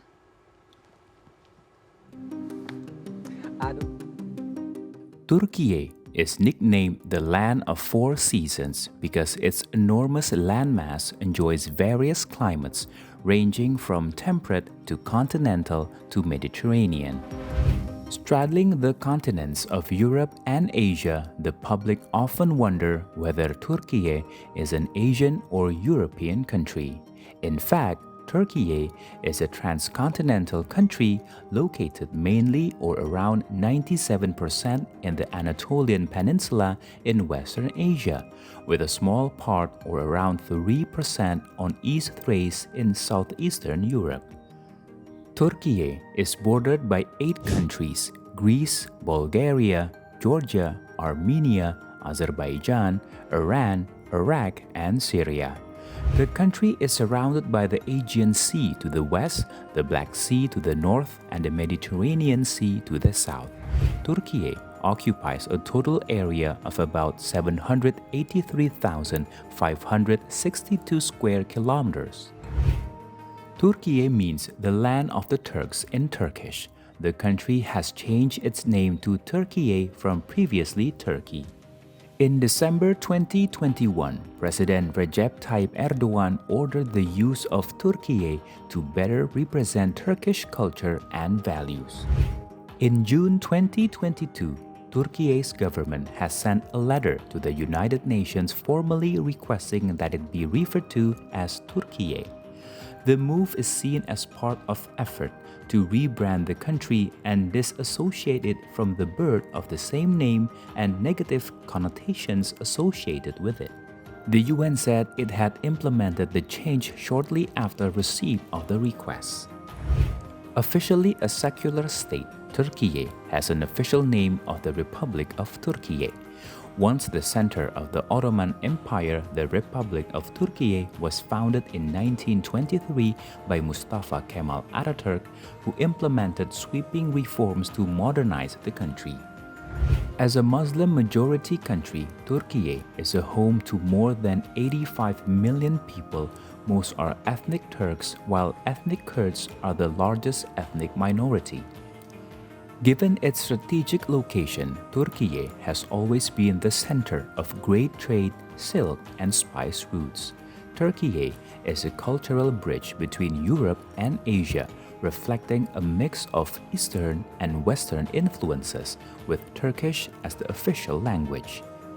Turkish cuisine is well known for dishes such as kebabs, baklava, and mezes. Ankara is Türkiye's capital, the second largest city, while Istanbul is its largest city and economic and financial center. For tourists, Türkiye is famous for its tourist destinations such as Cappadocia, which is famous for its unique rock formations and hot air balloon rides. Istanbul, also well known for places such as Hagia Sophia, Blue Mosque, and Topkapi Palace. Antalya, a Mediterranean coastal city with stunning beaches and ancient ruins, also attracted tourists. GDP growth in Türkiye slowed during the course of 2024. The economy grew by 5.5% year-on-year in the first quarter, 2.4% in the second quarter, and 2.1% in the third quarter. The economy has been transformed from predominantly agricultural to one in which industry and services are the most productive and rapidly expanding sectors. Türkiye's major exports are machinery and transport equipment, manufactured goods, food and chemicals, and related products.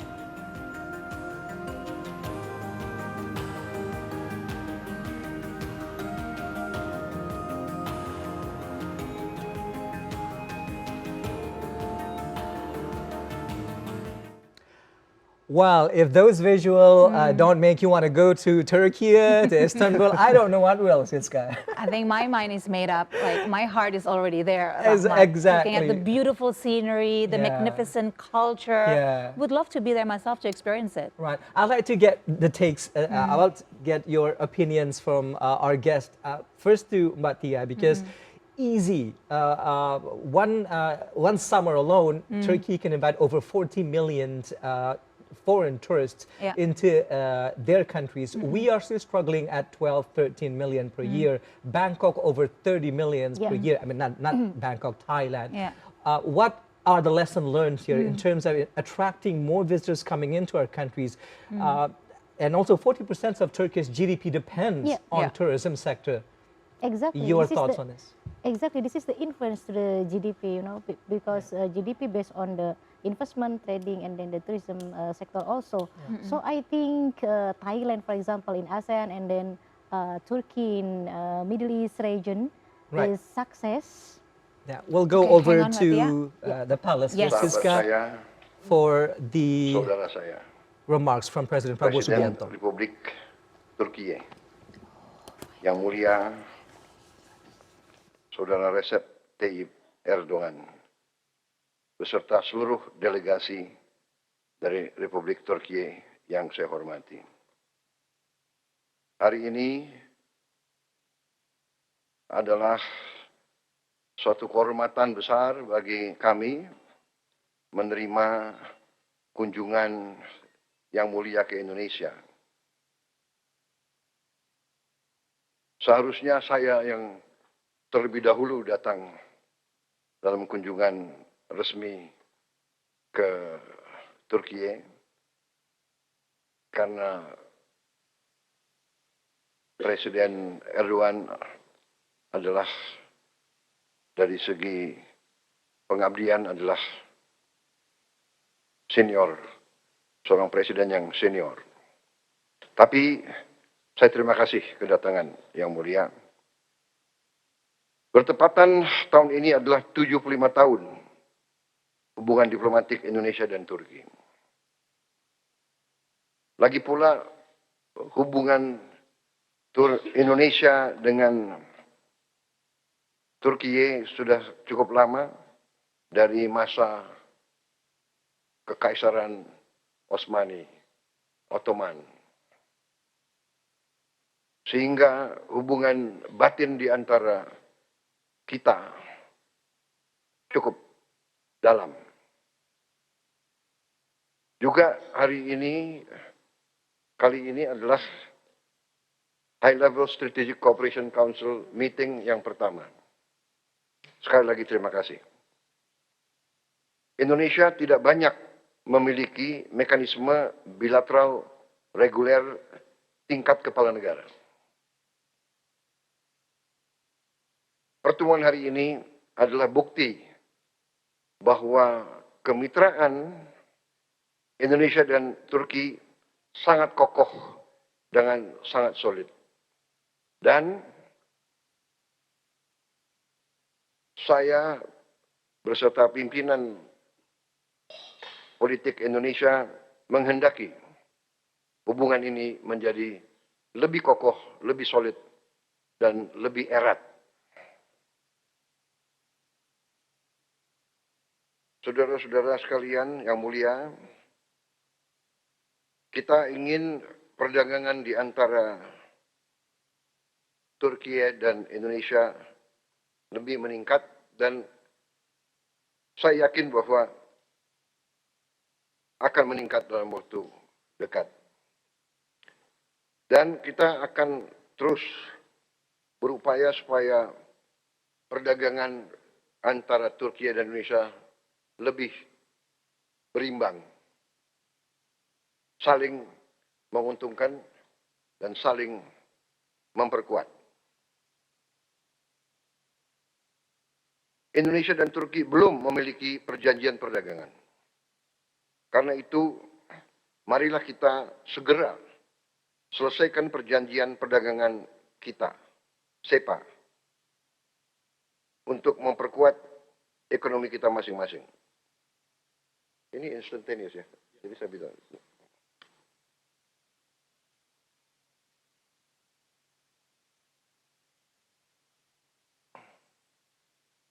Saya juga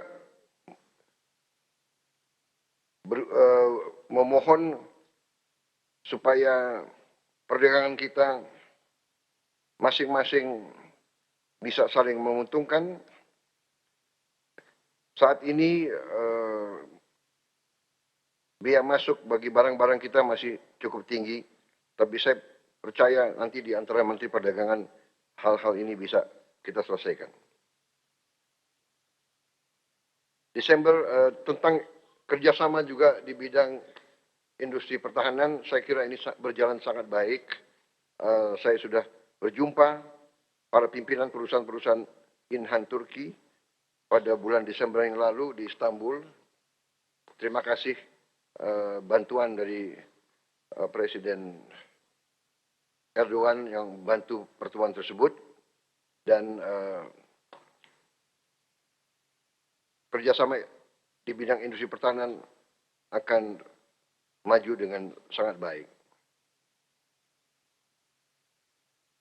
Kami juga mohon dukungan yang mulia karena kami ingin mempunyai joint venture dengan beberapa perusahaan Turki, dan kita ingin joint production bersama industri pertahanan. Kemudian kita juga sudah punya kerjasama yang baik dengan banyak perusahaan Turki yang ternama, Roketsan, Aselsan, juga dengan Baykar, dan kita ingin serius untuk ikut serta dalam program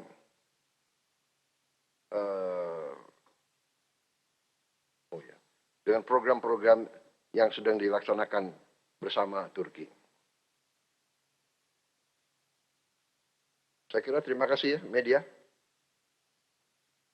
Ini kalau kita bicara pertahanan mungkin tidak perlu terlalu banyak media.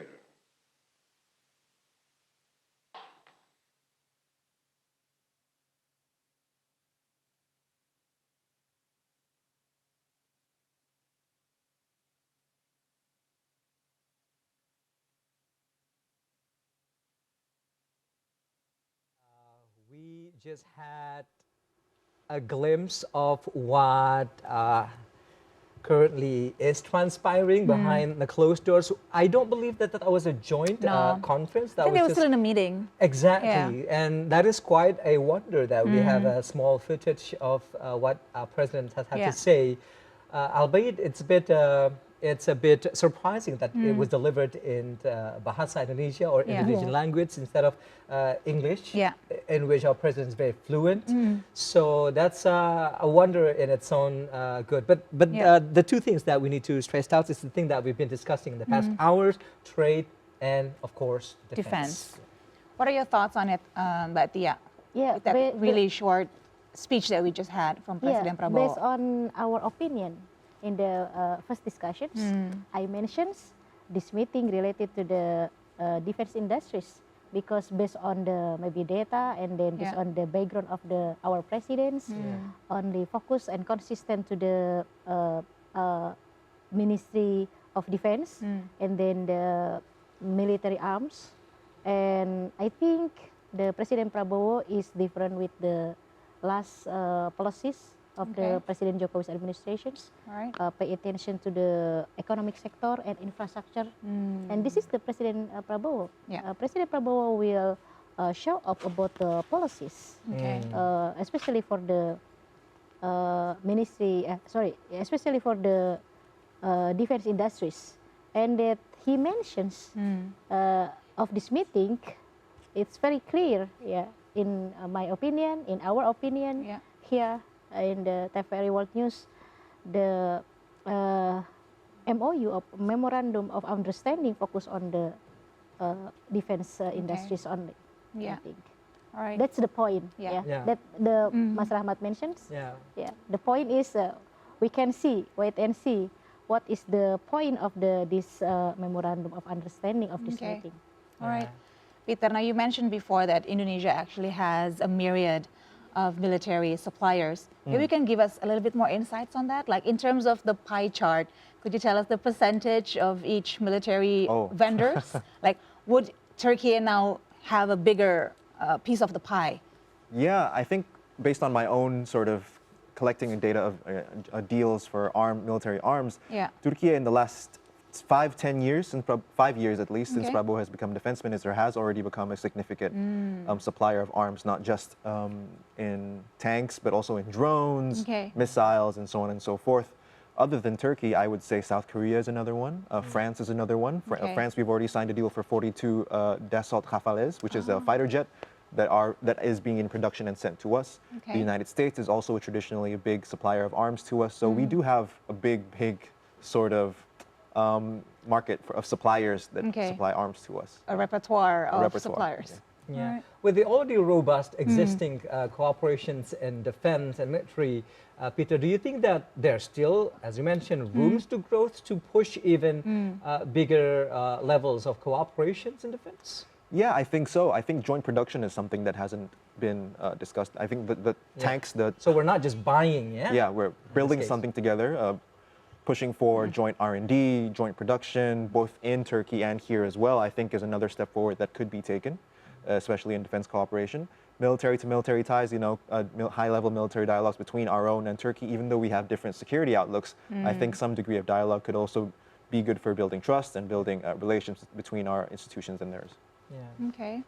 But then again, as is the case with many high levels or presidential meetings event, by the time they deliver something to the public, it's basically something that we've heard before over and over again, but not so many details being divulged to public.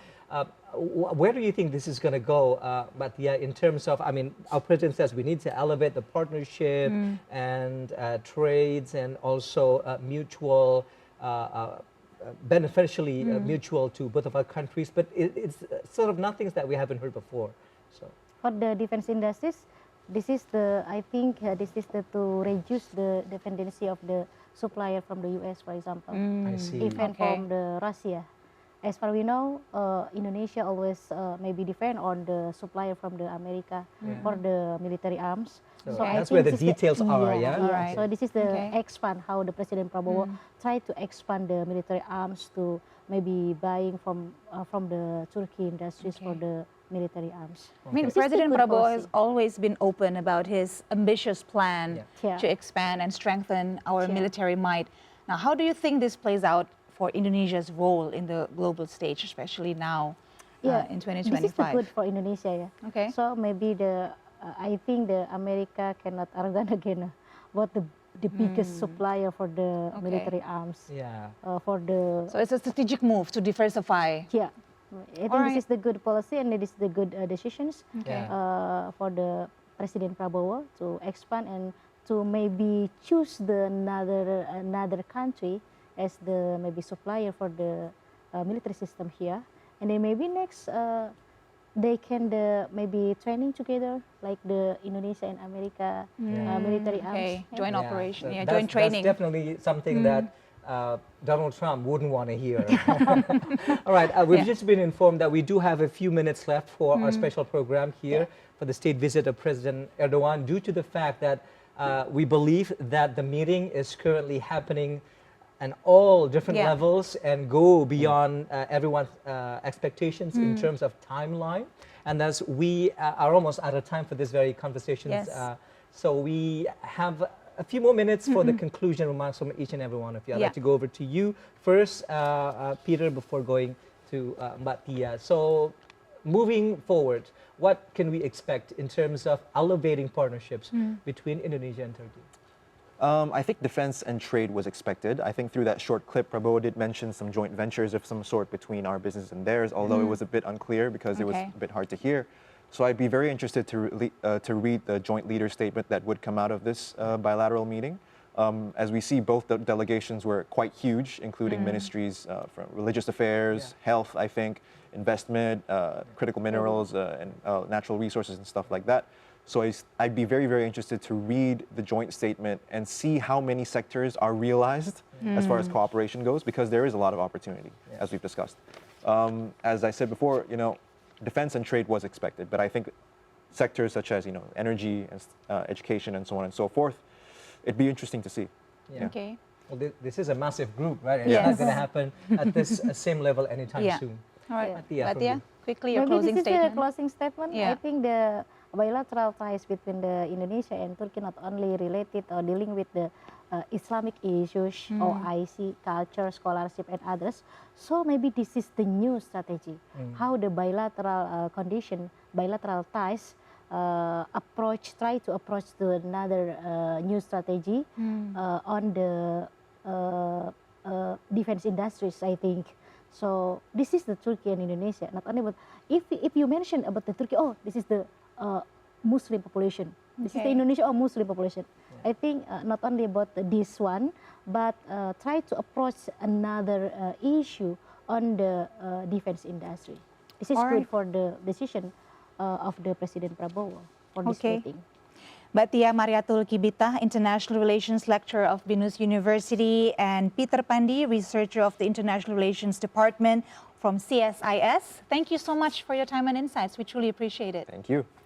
We really enjoy having you for the conversations. It's been a pleasure and honor both. Thank you very much for the two of you again. And this is the end for the special program. It's time for us to bid you adieu as we wait for the joint press statements later on coming in our following bulletins here on TV Our World. In the meantime, we bid you adieu. As I said earlier, I'm Rahmat Idris. And I'm Siska Becker. We truly hope that the state visit will only enhance the friendship and cooperation between Indonesia and Turkey and positively impact the progress of both nations. For further development of the meeting today, stay tuned to TV Our World. Until then, take care and goodbye.